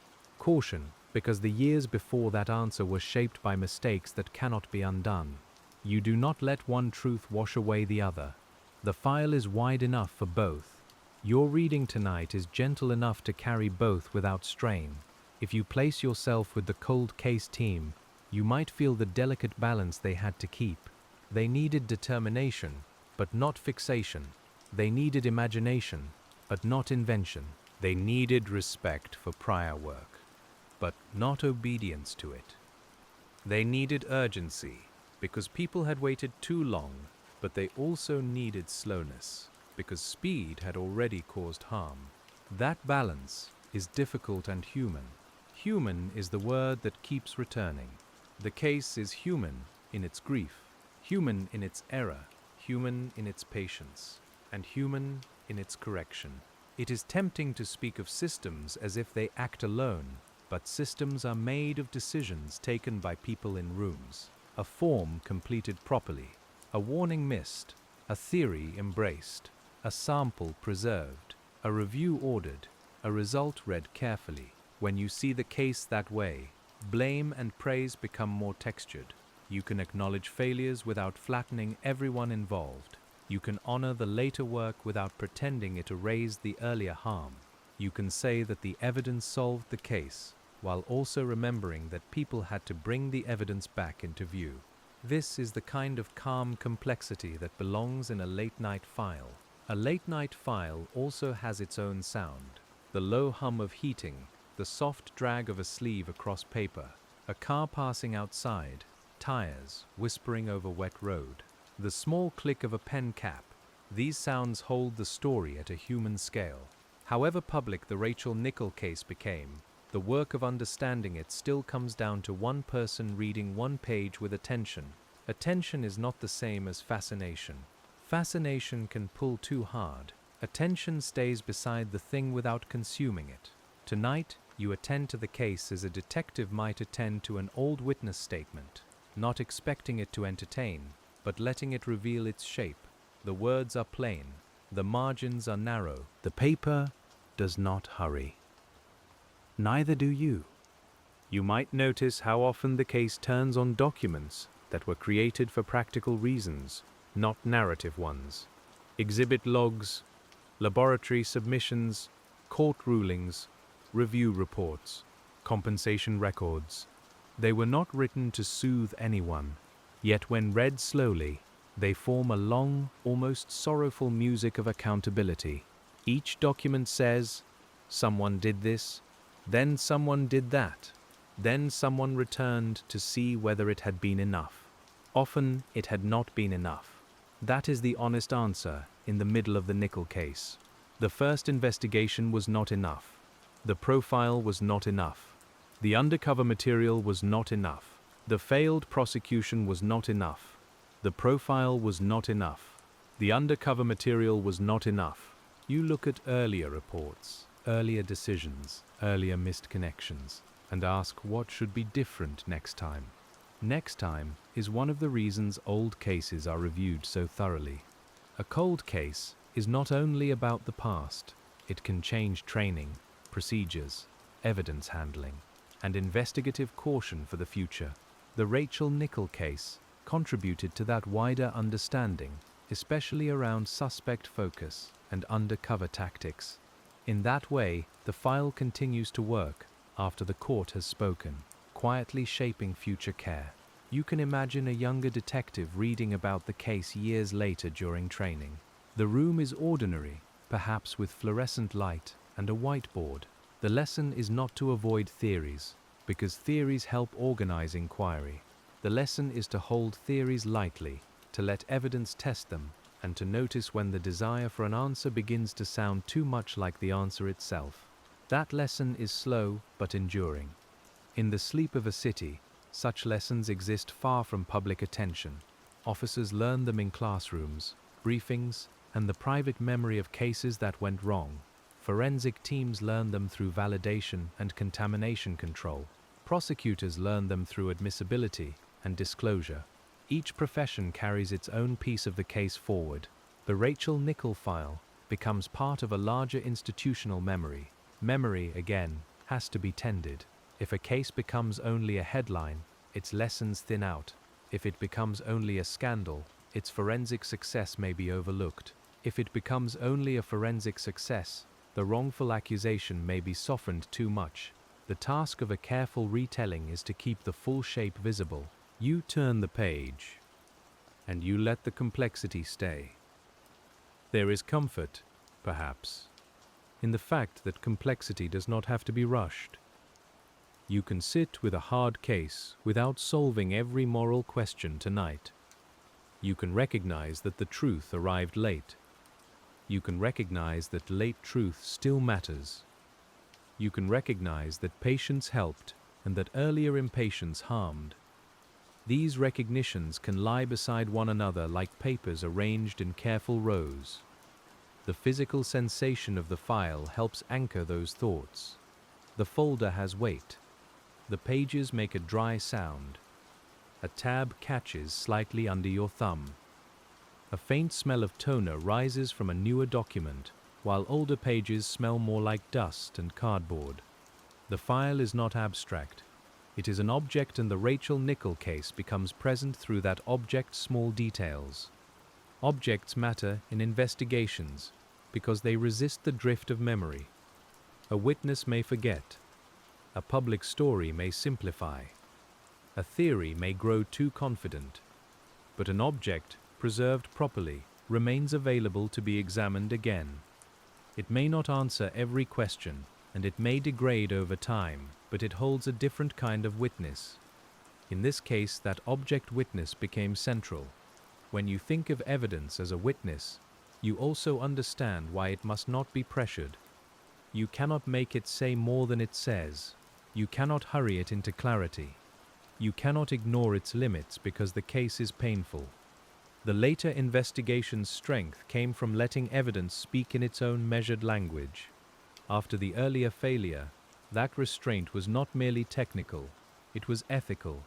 Ethical restraint is quiet, and perhaps that is why it belongs in a bedtime telling. It does not flare. It steadies.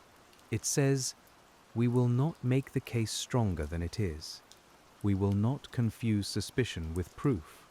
We will not allow public pressure to replace evidence.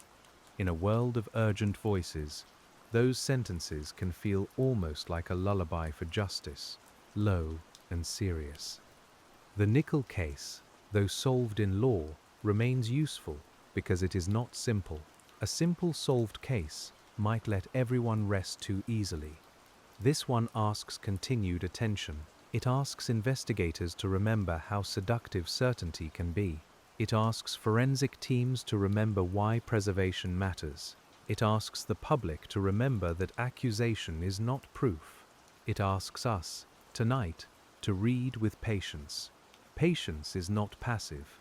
That is another quiet lesson here. The case did not solve itself because time passed. Time alone would have left the boxes on the shelf. Patience became active when someone reopened them, when someone requested new tests, when someone compared results, when someone carried the evidence forward. Patience in detective work is often a verb disguised as a virtue. You can feel that active patience in the imagined schedule of the review. Monday, request exhibits. Tuesday, compare indexes. Wednesday, speak with the lab. Thursday, reread the prosecution history. Friday, draft questions for legal advice. The days are ordinary, but they accumulate. No single day contains the whole answer. Together they become the movement that the case had been waiting for. A cold case unit must be comfortable with accumulation. One small confirmation does not solve the matter. One exclusion does not solve it. One renewed statement does not solve it. But each small act removes a little fog, and after enough careful removal, a shape may appear. In the Rachel Nickell case, that shape was Napa, seen not through guesswork alone, but through the clearer lens of forensic comparison. Comparison is another plain word with deep importance. DNA comparison, timeline comparison, statement comparison, comparison between what was believed and what was known, comparison between Stagg's lack of physical link and Napa's later forensic link. The whole review can be understood as a series of careful comparisons, each one asking whether two things truly belong together. Some did not. One, finally, did. As you move through these comparisons, you might notice your own breathing slowing. The rhythm of review work has that effect. It is repetitive in a useful way. Ask, check, record. Ask, check, record. The words are not dramatic, but they carry the case forward. They are like footsteps on a familiar path, soft and regular, leading through the common and back into the archive. The archive and the common become the two quiet landscapes of the Nickell case. One is green, open, and remembered in summer light. The other is enclosed, dry, and full of stored paper. The investigation moves between them across years. Field and file, path and page, witness and exhibit. You hold both places in mind, and between them the case slowly finds its way. There may have been moments in the review when progress seemed to pause again. A lab result might need confirmation. A legal question might slow the process. An old document might be difficult to locate. Cold casework often moves in starts and rests, because every step depends on someone else's cue, someone else's record, someone else's careful reply. Waiting continues even inside renewed movement. That kind of waiting can test people. Families hear that a case is being reviewed, and hope may lift despite every effort to keep expectations modest. Detectives know this, and good detectives choose their words carefully. They do not promise what science has not yet delivered. They do not turn a possibility into news. They work in the space between hope and proof, where the air is thin but necessary. You can imagine an officer speaking with family in measured language, explaining that new tests are being considered, that results may take time, that nothing can be assumed. Such conversations are part of the case, too, though they rarely appear in detail. They carry the human cost of procedural time. Every delay has a face somewhere. Every careful qualification lands in a heart already tired from years of waiting. In the Rachel Nickell case, the public nature of the investigation made that burden even more visible. Each development could bring attention back, and attention is not always gentle. Families may want truth, but not necessarily the renewed noise that comes with every headline. A cold case solved after years can reopen public memory just as it answers legal questions. That reopening must be handled with care. Care also matters in how Napa is described. He was the man whose responsibility was accepted in court, and the evidence connected him to Rachel's case after years of uncertainty. He was also someone with a documented mental condition that shaped the legal outcome. A calm retelling does not need to explore him with fascination. It simply places him where the evidence and court placed him, and keeps the focus on the patient work that found him. That focus protects the story from becoming distorted again. The Rachel Nickell case is not best understood by staring too long at any one person's darkness. It is better understood by watching how investigators moved from error to evidence, from public pressure to forensic clarity. You, as the listener detective tonight, are not chasing shock. You are following the slow restoration of the record. The word restoration has a soft weight. It does not mean everything is repaired. It means something was placed closer to where it belonged. Rachel's case was placed with Napa's responsibility, rather than Stagg's suspicion. Stagg's name was moved away from the accusation that had followed him. The police record was corrected, though not made painless. The public story became more truthful, and truth has its own resting place. Yet even restoration requires maintenance. People must continue to tell the case accurately. They must remember the dates, the wrong turn, the scientific review, and the legal outcome. They must resist flattening it into a simple triumph of DNA or a simple story of police failure.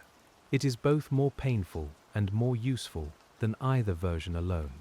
The whole file deserves to be carried intact. If you were preparing notes for another detective, you might write that the Nickell case should be read slowly. You might underline slowly, not for style, but for safety. Fast reading misses the movement of assumptions. Fast reading treats the failed prosecution as a dramatic detour rather than a central lesson. Fast reading lets the later DNA answer seem inevitable. But nothing about the case was inevitable until the work was done. The work, again, brings us back to the table. A case file spread out under a lamp, a map of Wimbledon Common beside a forensic report, a court ruling near an exhibit log, a later review note beside an early witness statement. You can almost feel the temperature difference between old paper and newer printouts. The older pages are softer, the newer ones are smoother, with a faint chemical sharpness from the printer. In that mixture of old and new, the case becomes something more than chronology. It becomes a conversation across time. The first investigators ask, who could have done this? The later reviewers ask, what did we miss? The scientists ask, what can the sample now show? The court asks, what can be proven? The family asks, in ways spoken and unspoken, when will the truth finally come? Those questions do not all receive the same kind of answer. The legal question receives a formal answer. The scientific question receives a technical answer. The institutional question receives reports, criticism, and reform. The personal question may never receive enough. That unevenness is part of the case's emotional reality. You can let it remain uneven, because forcing smoothness would be another kind of error. The Rachel Nickell case does, however, offer one steady line through the unevenness. Evidence matters most when it is allowed to correct human certainty. That line runs quietly through the whole file. It is there when Stagg is acquitted because the evidence is not sufficient. It is there when preserved material is tested again. It is there when Napa is finally identified through forensic work. The line is thin, but strong. A thin, strong line can guide you through a complicated case. You follow it past the early statements and the old maps. You follow it past the letters and the court criticism. You follow it through storage rooms and laboratory benches. You follow it into the later legal record. The line does not explain every sorrow, but it does show how the answer came at last, by returning to what could be demonstrated. Demonstration is slower than suspicion. It has to bring its materials with it. It has to show its workings. It has to allow others to inspect the path. That is why demonstrated truth can feel less dramatic than accusation, and yet be far more important. In the Nickell case, accusation arrived loudly and wrongly. Demonstrated truth arrived later, quieter, and with a better foundation. You may find your attention drifting, and that is all right. The file is patient. If you return after a moment, the same page is still there. The Rachel Nickell case remains under the lamp, with its summer common, its failed early certainty, its years of storage, and its later forensic answer. Nothing here asks to be solved in a hurry. The work has already taught us that hurry can be costly, so we stay with the slower path. We notice the map fold, we notice the exhibit label, we notice the wording that says possible rather than certain. We notice the silence after a theory falls away. We notice the moment new science gives old evidence a voice. Each notice is small. Together, they make the case readable in the way it should have been read all along, with care. And as the night deepens around your desk, the next section of the file waits without impatience. It may bring us back to the courtroom, or back to the laboratory, or back to the common itself, where paths cross under trees, and ordinary mornings keep their fragile trust. You turn the page slowly, and the paper answers with a dry, familiar sound. The dry sound of the page seems to belong to the whole Rachel Nickell case, because so much of it depends on paper surviving its own era. Paper outlasts assumptions better than people expect. It holds the first wording, the first uncertainty, the small corrections in margins, and the dates that later become important. Under your lamp, those pages do not accuse or explain themselves. They simply wait for attention. You might return now to the courtroom in 1994, not for drama, but for the quiet importance of what happened there. A courtroom can become one of the few places where pressure is forced to slow down. Evidence is named. Methods are examined. Words are tested for what they can fairly bear. In the Rachel Nickell case, that slowing revealed that the undercover material aimed at Colin Stagg could not support the prosecution. The judge's criticism has often been remembered because it was strong, but beneath the strong language was a simple legal principle. The case had to be built on admissible, reliable evidence. It could not rest on an elaborate attempt to draw a man towards statements he had not offered freely and clearly. You can feel how the air in the courtroom must have changed as that became apparent, not with noise, but with a settling heaviness. For Rachel's family, that moment could not have felt like justice, because it did not identify who was responsible. For Stagg, it meant release from a prosecution that should not have been brought in that form. For the investigation, it meant that years of work had not produced a lawful answer. You can hold all three truths at once, though they pull in different directions, as difficult truths often do. The file after the acquittal feels different because certainty has left it. There are still names, reports, maps, and statements, but the organizing force has been disturbed. You might imagine detectives returning to an office where the same folders sat on the same desks, though the room no longer knew what to do with them. Outside, the public still wanted an answer. Inside, the case had become heavier. This is one of the most human parts of any failed investigation. People must continue after a theory breaks. They must gather themselves, preserve what remains useful, and accept that the next step may not be visible. In the Nickell case, that acceptance took years. The file did not disappear, but it entered a quieter period, where the public story lingered and the official answer remained absent. An unsolved case can feel louder in silence than in activity. The absence of progress becomes its own presence. It appears at anniversaries, in articles, in private conversations, and in the way people remember where they were when they first heard the name. Rachel Nickell's case stayed in that public memory, not constantly, but steadily enough that it was never truly gone. The file's silence was not empty. You turn to the years between, and they may look plain on the page. There are fewer dramatic entries, fewer visible movements. But those years mattered because forensic science was changing beyond the file.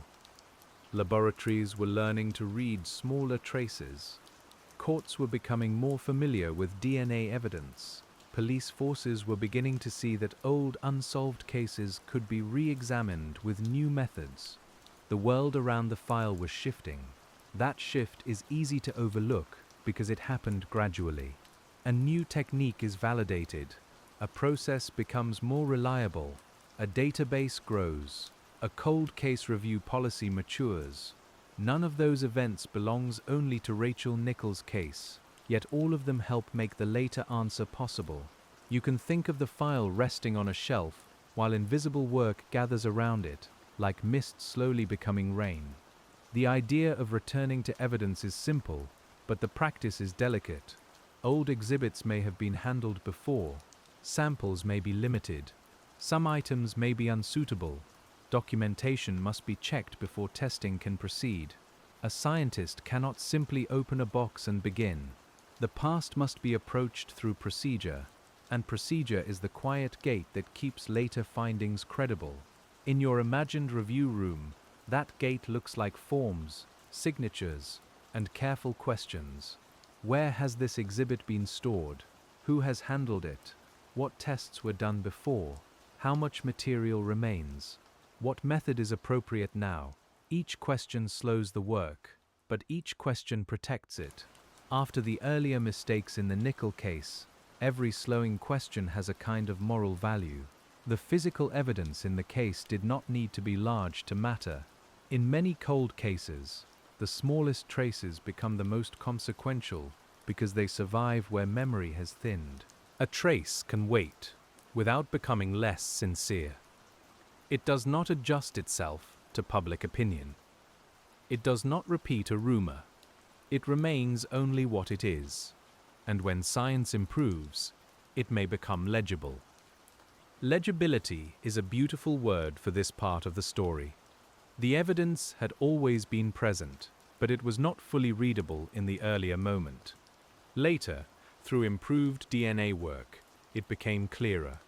You might picture an old handwritten note, faded and hard to read, placed under better light. The words were not newly written.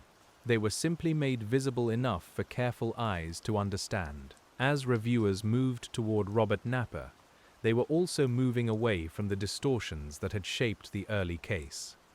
That movement was not only forensic, it was conceptual. The case had to stop asking whether Colin Stagg could be made to fit and begin asking who the evidence actually supported. You can feel the relief of that change, though it arrives with sadness, because it came so late. Robert Napper's identification through later evidence brought a different kind of clarity, but it also brought painful questions about missed opportunities. His history had intersected with police awareness before the full truth emerged. Later reviews would consider what had been known, what had been mishandled, and what warnings had not been connected. These questions sit in the margins of the Nickell case, like low, persistent weather. Weather is a useful image for institutional failure. It is rarely one raindrop. It is patterns, conditions, pressures, habits, and gaps that gather until something is missed. In the file, you may see single decisions, but behind them are systems of attention and inattention. Patient review work tries to understand that weather, not to make the past simple, but to make the future less vulnerable. The case therefore becomes a study in connection, connecting a preserved sample to a later forensic method, connecting Napper to the evidence, connecting earlier reports to later understanding, connecting the wrong done to Stagg with the need for investigative humility, connecting Rachel's name not to an unsolved public mystery, but to an answer supported by law. Each connection requires carefulness. Carefulness also means knowing when connections are not justified. The early investigation made too much of some perceived connections. A local man, an interest in certain material, the impression of fitting a profile, and the absence of a better suspect became woven too tightly around Stagg. The later investigation had to loosen that weave. You can almost feel the threads being separated under patient fingers. This separating is quiet but difficult. It asks detectives to undo the comfort of a narrative. A narrative gives shape to chaos, and chaos is hard to sit with. After Rachel's death, the public and the police both wanted shape, but a shape that does not hold under evidence can become harmful. The Nickell case shows how important it is to tolerate uncertainty until the right shape emerges. Uncertainty is not inaction. This distinction matters as you read. The later review did not simply wait in a vague hope that science might help. It actively returned to materials, requested testing, examined prior assumptions, and followed where results led. It worked with uncertainty rather than pretending it had disappeared. That is a quieter courage than the public often recognizes, and perhaps a more durable one. There may have been many ordinary mornings during that review when nothing changed visibly. A report had not yet arrived, a call had not been returned, a comparison was still pending, a file was still being retrieved. You can imagine an investigator opening email, checking a notebook, and making another careful entry. Cold case progress often hides inside routine. The day feels ordinary until, looking back, you realize it was one more necessary step. The Nickell case teaches that ordinary steps can carry extraordinary weight. A submission to a lab, a review meeting, a decision to retest, a request for legal advice. These actions do not look memorable while they are happening. Yet without them, the later court outcome would not exist. Your lamp catches the edge of the page, and the smallness of each step feels almost tender. Tenderness may seem an unusual word for a case file, but it belongs here in a specific way. Not sentimental tenderness, a tenderness of handling. The care taken not to overstate, the care taken with family notification, the care taken with a wrongly accused person's public correction, the care taken with evidence that had waited so long. In difficult cases, tenderness sometimes looks like precision. Precision is calm because it does not need flourish. It says the 15th of July, 1992. It says Wimbledon Common. It says Rachel Nickell. It says Colin Stagg was acquitted. It says Robert Napper later admitted manslaughter on grounds of diminished responsibility. It says the case was solved through renewed forensic work after years had passed. Each statement is measured, and the measurement matters. Still, between those measured statements lie the human intervals. The hours after the first call, the months of investigation, the years of public misunderstanding, the nights when family members had no new information, the days when Stagg's name was still linked to something he had not done, the span between a sample being stored and a sample becoming meaningful. The file records time, but people lived it. You can think of the case as a long bridge built from both time and evidence. One end rests on the Common in 1992, the other rests in court in 2008. Between them are pillars: the early investigation, the failed prosecution, the dormant years, the cold case review, the DNA work, and the legal process. You move along that bridge slowly, touching each rail for balance. Balance is necessary because the case can tilt easily in memory. It can tilt toward outrage about the failed focus on Stagg. It can tilt toward admiration for DNA science. It can tilt toward sorrow for Rachel's family. Each tilt shows something real, but no single tilt shows the whole. Tonight, we keep the case level, not emotionless, but steady enough to see its full length. At the edge of one page, you might find a date from the review period that means little by itself. Perhaps it marks a submission, a meeting, or a report received. Yet every date is a small pin in the map of return. It shows that the case was no longer merely remembered, it was being worked. You can place your finger beside that date and feel the file becoming active again. Active, but not loud. The renewed investigation did not erase the need for silence and thought. Detectives had to sit with contradictions. Scientists had to work within limits. Lawyers had to consider what the evidence could support in court.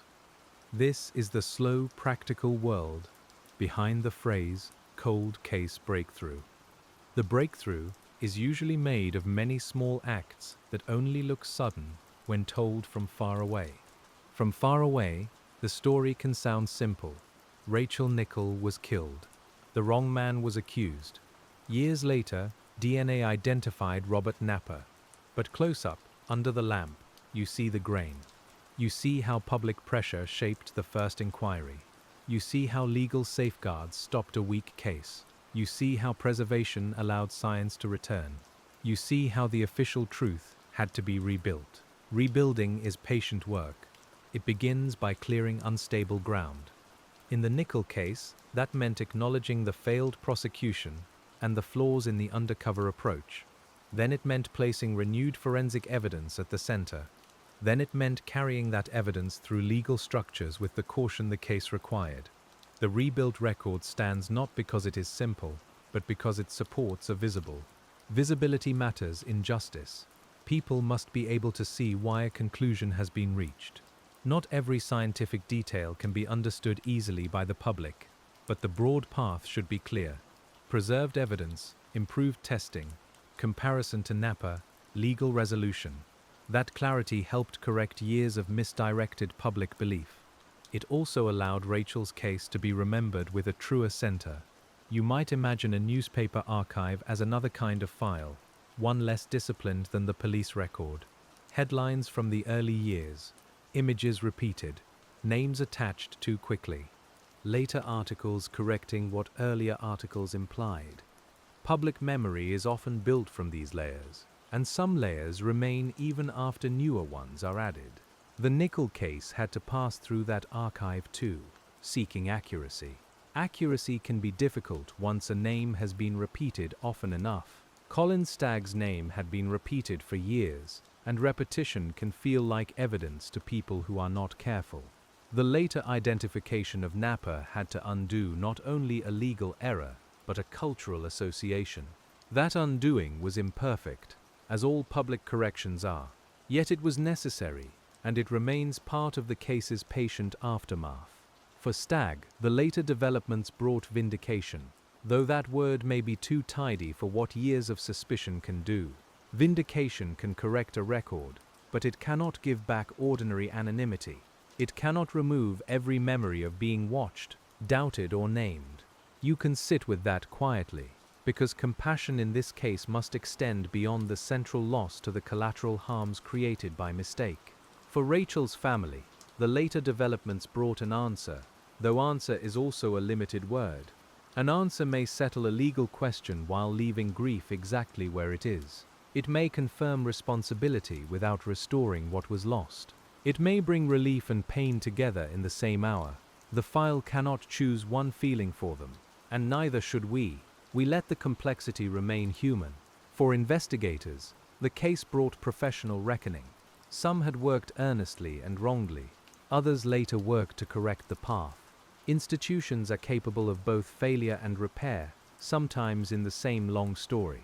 The Rachel Nickell case is a reminder that accountability does not have to be loud to be serious. It can be written into reviews, changes in practice, and the way future detectives are taught to hold doubt. Doubt, held properly, is a tool. It does not paralyze the work, it sharpens it. A doubtful detective asks whether the evidence really supports the suspect. A doubtful scientist checks controls and contamination risks. A doubtful prosecutor tests whether a case can survive scrutiny. In the early investigation, doubt was not strong enough. In the later one, doubt helped the answer become stronger. You can feel the comfort of that, not because the case is comforting, but because the method is steadier. Doubt does not mean giving up on truth. It means refusing to counterfeit truth from pressure. It means letting the evidence take the time it needs. In a sleep script, that rhythm of careful doubt can become almost soothing, a reminder that some work is best done slowly. Slowly then, we return to the common again. The paths are quiet in your mind, the light filtered through leaves, the city held just beyond the trees. You do not need to picture the worst part of the morning. You only need to understand that a life was taken from its ordinary course, and that the search for truth wandered for years before it found the evidence that could guide it. The common and the archive meet in that understanding. One is where the case began. The other is where it endured. The laboratory is where it changed. The courtroom is where the later answer was recorded. Each place holds a different atmosphere, and together they make the slow geography of the Rachel Nickell case. You move among them, like a careful reader moving from one folder to another. In the laboratory place, the atmosphere is spare and controlled. Clean benches, sealed containers, gloves, labels, instruments calibrated to hear what earlier tools could not. The scientist's work is not to know the story emotionally, though they may know enough to feel its seriousness. The scientist's work is to protect the sample from assumption, to let it become data, and then to interpret that data with discipline. In the courtroom place, the atmosphere is formal and human at once. Wigs and robes, paper bundles, families sitting still, journalists listening for phrases that will later be reduced to print. Legal language can seem distant from grief, but it is also the language through which the state speaks its answer. In 2008, that answer named Napper's responsibility in the form the law allowed. In the archive place, the atmosphere is almost private: boxes, folders, a table with marks from years of use, a radiator ticking softly, someone working late because one more statement needs to be checked before morning. This is the place where patience has its most ordinary clothing: no public gallery, no microphone, just the durable belief that an old case may still yield truth if read with care. And in the home place, though the file can barely enter it, the atmosphere is life continuing around absence.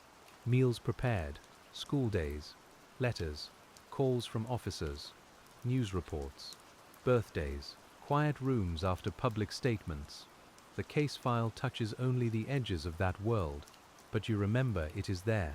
Every procedural step in the Nickell case mattered because people were living on the other side of it.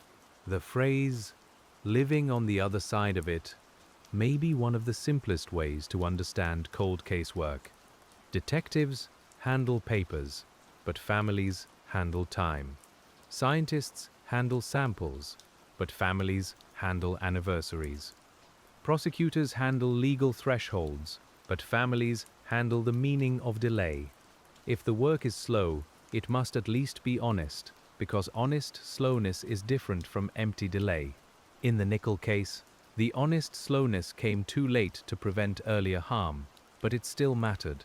It mattered when reviewers reconsidered the file. It mattered when forensic testing pointed away from old error. It mattered when the court record changed the public understanding of responsibility. The late arrival of truth did not make truth worthless. It made the cost of delay more visible. You might notice that this case asks us to respect both urgency and patience, though they seem opposed. Urgency says a family needs answers and the public needs protection. Patience says an answer must be proven, not merely desired. The first investigation had urgency, but lost patience. The later review had to bring patience back without forgetting why urgency had existed. That balance is fragile. Fragile things require gentle hands: evidence, memory, reputation, family grief, public trust. All of them can be damaged by careless handling. The Rachel Nickell case contains examples of damage and examples of repair. It asks the listener to notice handling itself.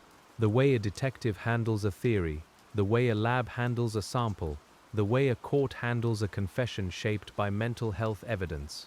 Mental health evidence in Napper's case shaped the legal outcome, and that deserves calm, accurate treatment.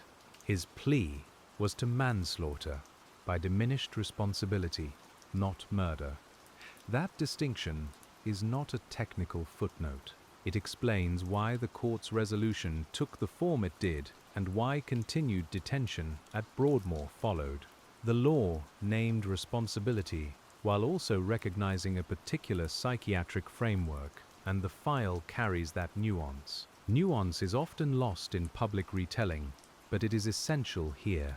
Without nuance, Stagg becomes only the wrong suspect, not a person harmed by process. Napper becomes only the answer, not a defendant whose case involved psychiatric evidence. Rachel becomes only a symbol, not a young woman with a family and a morning routine. The investigation becomes only failure or success, not both across time. So we keep nuance close, like a hand resting on the file to keep loose pages from sliding. The room is quiet, the lamp is warm. Outside, night has settled against the window. You are not trying to solve the case tonight, because the legal answer has already arrived. You are trying to understand how that answer took so long, and what the long path can teach. Teaching, in a case like this, is subtle. It does not arrive as a slogan. It arrives as a repeated caution. Let evidence lead. It arrives as a procedural lesson. Preserve carefully. It arrives as a legal lesson. Test admissibility. It arrives as a human lesson. Public suspicion can wound deeply. It arrives as a family lesson. Answers matter, even when they come late. The late answer in the Rachel Nickell case may be imagined as a bell heard after a long delay, though softly, not sharply. It sounds through the archive, the laboratory, the courtroom, and the public record. It does not undo the years. It does not quiet every question. But it tells those who waited that the file has finally named the man the evidence supports. The sound is low and solemn, and still we remain before the full fading of the story because there is more patient ground to walk. We can look more closely at the wrong turn without blame becoming the only subject. We can look more closely at the forensic return without treating science as magic. We can look more closely at how a famous case changes when its old certainty is replaced by a more careful truth. The wrong turn began with a need to make sense of a case that felt intolerable to leave open. That need is understandable. Everyone wants the path through pain to be short, but detective work cannot make a path true by wanting it. In the Nickell case, the path toward Stag became too compelling to those following it, and the lack of forensic support should have weighed heavier. Instead, the undercover operation tried to create a bridge where evidence had not. This is why the court's rejection was so important. It marked a boundary. There are ways investigators may seek truth, and there are ways that contaminate the search by pressing too hard on a person's imagination, loneliness, or desire for connection. You do not need harsh language tonight to understand that boundary. The later review respected a different boundary, the boundary of what could be proved. That is why its movement feels calmer in the file. It does not ask Napa to fit an invented shape. It asks whether the evidence connects him. It asks whether the science is reliable. It asks whether the legal standard can be met. The questions are narrow, and their narrowness is a kind of strength. Narrow questions can open wide truths. Was this sample preserved? Can it be tested? Does it produce a profile? Can that profile be compared? Is the comparison meaningful? What does it show? Each question is modest, but together they carried the Nickell case further than the broad psychological theory had done. The little questions made room for the larger answer. You can feel how this would matter to anyone working cold cases now. When a file is old and painful, it may invite grand interpretations. It may tempt people to build a story from personality, rumor, or pattern. But the steadier route often begins with the smallest verifiable facts: dates, locations, exhibits, test results, documented contacts. The small facts are not glamorous. They are dependable. Dependability is why evidence logs can feel comforting in a strange way. They do not tell you what to feel. They simply show that something was done by someone at a time with a record. In the midst of a case shaped by misdirection, such records become anchors. You can rest your attention on them, one by one, and let the more uncertain parts of the story move around them. There is also a quiet lesson in how technology changes the value of old diligence. When early officers preserved material, they could not know exactly how future DNA methods might use it. Their work belonged to the present, but it served the future. That is true in many forms of investigation. A careful note, a properly stored exhibit, a complete statement may matter most to someone not yet assigned to the case. In that sense, the Rachel Nickell case stretches across generations of police work. The first responders, the original investigators, the court officials, the evidence custodians, the cold case reviewers, the forensic scientists, and the prosecutors all occupied different points in the same long chain. Some points are flawed, some are strong. The chain holds enough, eventually, for the answer to be drawn through. Drawn through is another gentle image, not forced, not dragged. Drawn, like thread through fabric. The later evidence passed through old material, legal review, and public correction, until the pattern became visible. It did not make the fabric whole, but it showed where the true line had been running beneath the surface. You can imagine that line in pale thread, quiet but persistent. Persistence also belongs to the family. Official files can sometimes make persistence look bureaucratic, but family persistence is different. It is emotional endurance, the repeated willingness to hear updates, to face anniversaries, to remain connected to a case that brings pain whenever it returns. Rachel's family and those who loved her lived through the long period before the answer, and their endurance deserves silence around it. Silence here is not omission. It is respect. There are things a narrator should not pretend to enter fully. We can describe the investigation, the legal record, and the known public facts, but we do not claim to know the private shape of grief. We leave space there. We let the file sit beside a closed door, and we understand that not every room belongs to us. From that respectful distance, we can still see why the answer mattered. It mattered because the official story had been wrong for too long. It mattered because Rachel's name deserved truth. It mattered because Stagg deserved separation from suspicion. It mattered because the police and public needed to understand how the early path had failed. The solution was not only forensic, it was restorative in several directions. Restoration often takes longer than discovery. A mistaken public belief can be formed quickly and corrected slowly. A damaged reputation can be acknowledged in court or compensation, yet still take years to regain privacy. A family can receive an answer and still continue living with loss. Institutions can revise procedures and still carry the memory of failure. The Nickell case shows that solving is not the same as simply closing. Closing, in the administrative sense, may happen when the legal process ends. But understanding continues, training continues, public memory continues. Writers, investigators, students, and listeners return to the case because it contains lessons that remain relevant. Tonight we return not to reopen pain, but to learn how patience, evidence, and humility eventually corrected a long and harmful misdirection. The word humility may be the one that belongs most beside the later file. Humility before evidence, humility before memory, humility before the fact that sincere investigators can be wrong, humility before science that may one day exceed today's limits, humility before families who live with the consequences of official action. In the Rachel Nickell case, humility arrived late, but it became essential. Late humility still has value. It can change an outcome. It can correct a record. It can reshape training. It can prevent future certainty from becoming careless. You might imagine a detective closing the file after reading the later reports. Not with satisfaction exactly, but with a deeper caution carried forward. That caution may help in another room, on another case, years later. As your eyes move down the page, the cadence of the file remains slow. A date, a name, a test, a reference, a legal decision.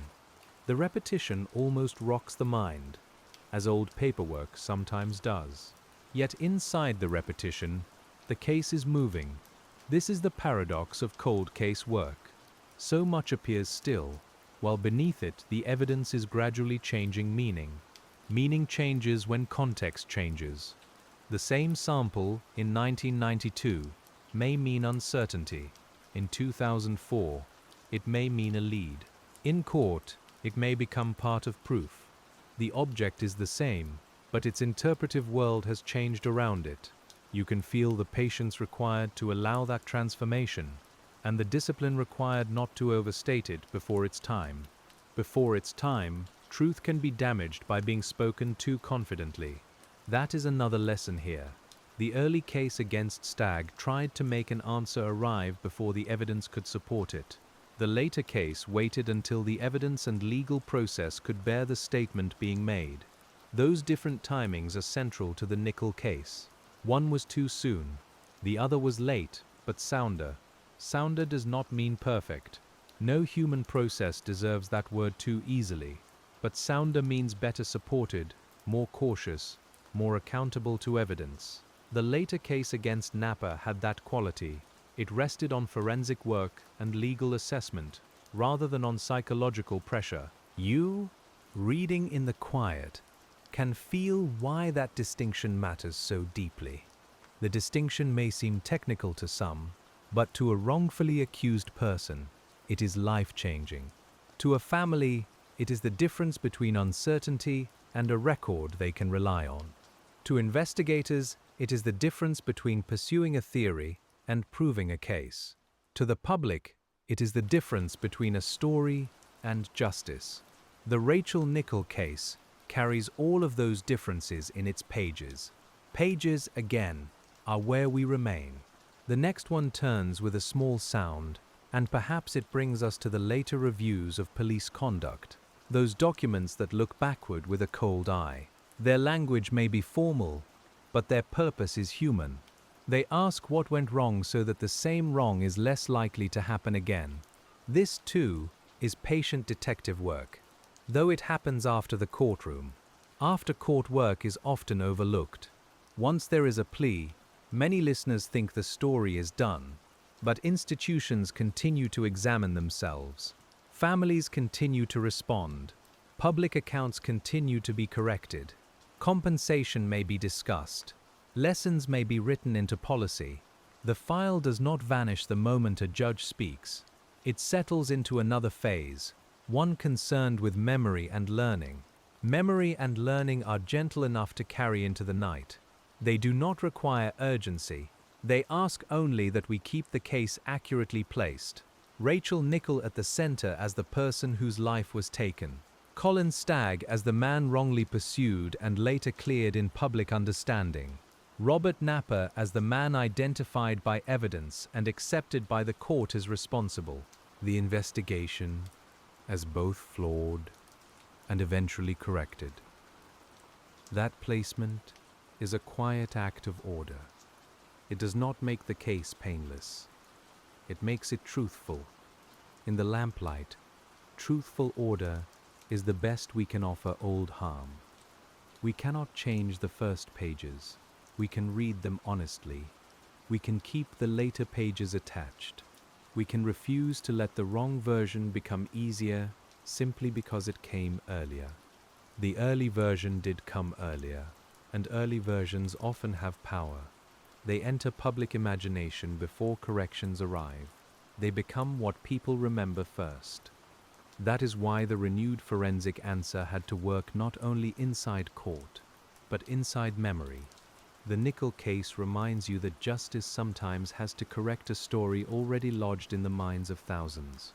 Correcting memory is slow work, and it resembles cold case work more than people think. You return to the record. You check what was actually proved. You remove assumptions. You update the name attached to responsibility. You acknowledge who was harmed by error. You say the corrected thing calmly, as many times as needed, until it becomes the durable version. That is a form of patience too. As the night goes on, you may feel how the case's pace has become familiar. The file breathes in long intervals. It moves from common to office, from office to lab, from lab to court, from court to review. Each place has its own quiet sound. Leaves, paper, machines, voices, silence. The case never needs to shout, because its slow movement is enough. You can rest for a moment with the image of the laboratory report lying on top of the older papers. New white paper over older cream paper. Sharp print over faded type. A modern, scientific conclusion resting above a decade of unanswered questions. The image is simple, but it holds the whole transformation. The past was not erased. It was reinterpreted by a tool the past did not have. That reinterpretation is not a betrayal of the original investigators' work, where they preserved and recorded properly. It is a continuation of that better part of their work. The same file that contains error also contains the preserved material that allowed correction. This is why old cases resist simple judgment. They can hold failure and foresight on adjacent pages. You learn to read them without flattening either. The adjacent pages make a soft, uneven stack under your hand. Some corners curl more than others. Some pages have been copied many times and have the gray blur of repeated reproduction. Some newer pages are crisp and almost too bright. The file is physically layered, and those layers remind you that the Rachel Nickell case was not solved by one era alone. It required time to accumulate. Accumulation can feel slow, but it is how many durable answers are built.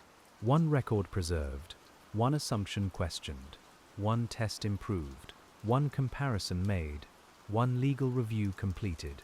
These are modest acts, and their modesty is part of their reliability. They do not dazzle, they endure. And in the Nickell case, endurance became the path to the answer. At this point in the file, you might mark a place with a slip of paper and sit back for a moment. Not to conclude, because there is still more to read, but to let the layers settle. The room is calm. The lamp makes a small circle. The old case remains open. And somewhere within it, the ordinary disciplines of police work, science, and law continue to move in their unhurried way. The old case remains open only in the way memory stays open, not in the way the law does. The Rachel Nickell case was finally solved in legal terms. Robert Napper pleaded guilty to manslaughter on the grounds of diminished responsibility in 2008, and he was ordered to remain detained indefinitely at Broadmoor. Colin Stagg, who had once been pursued so publicly, was not responsible, and the later evidence placed the official answer where it belonged. That answer came late, and it came with shadows around it. But it came.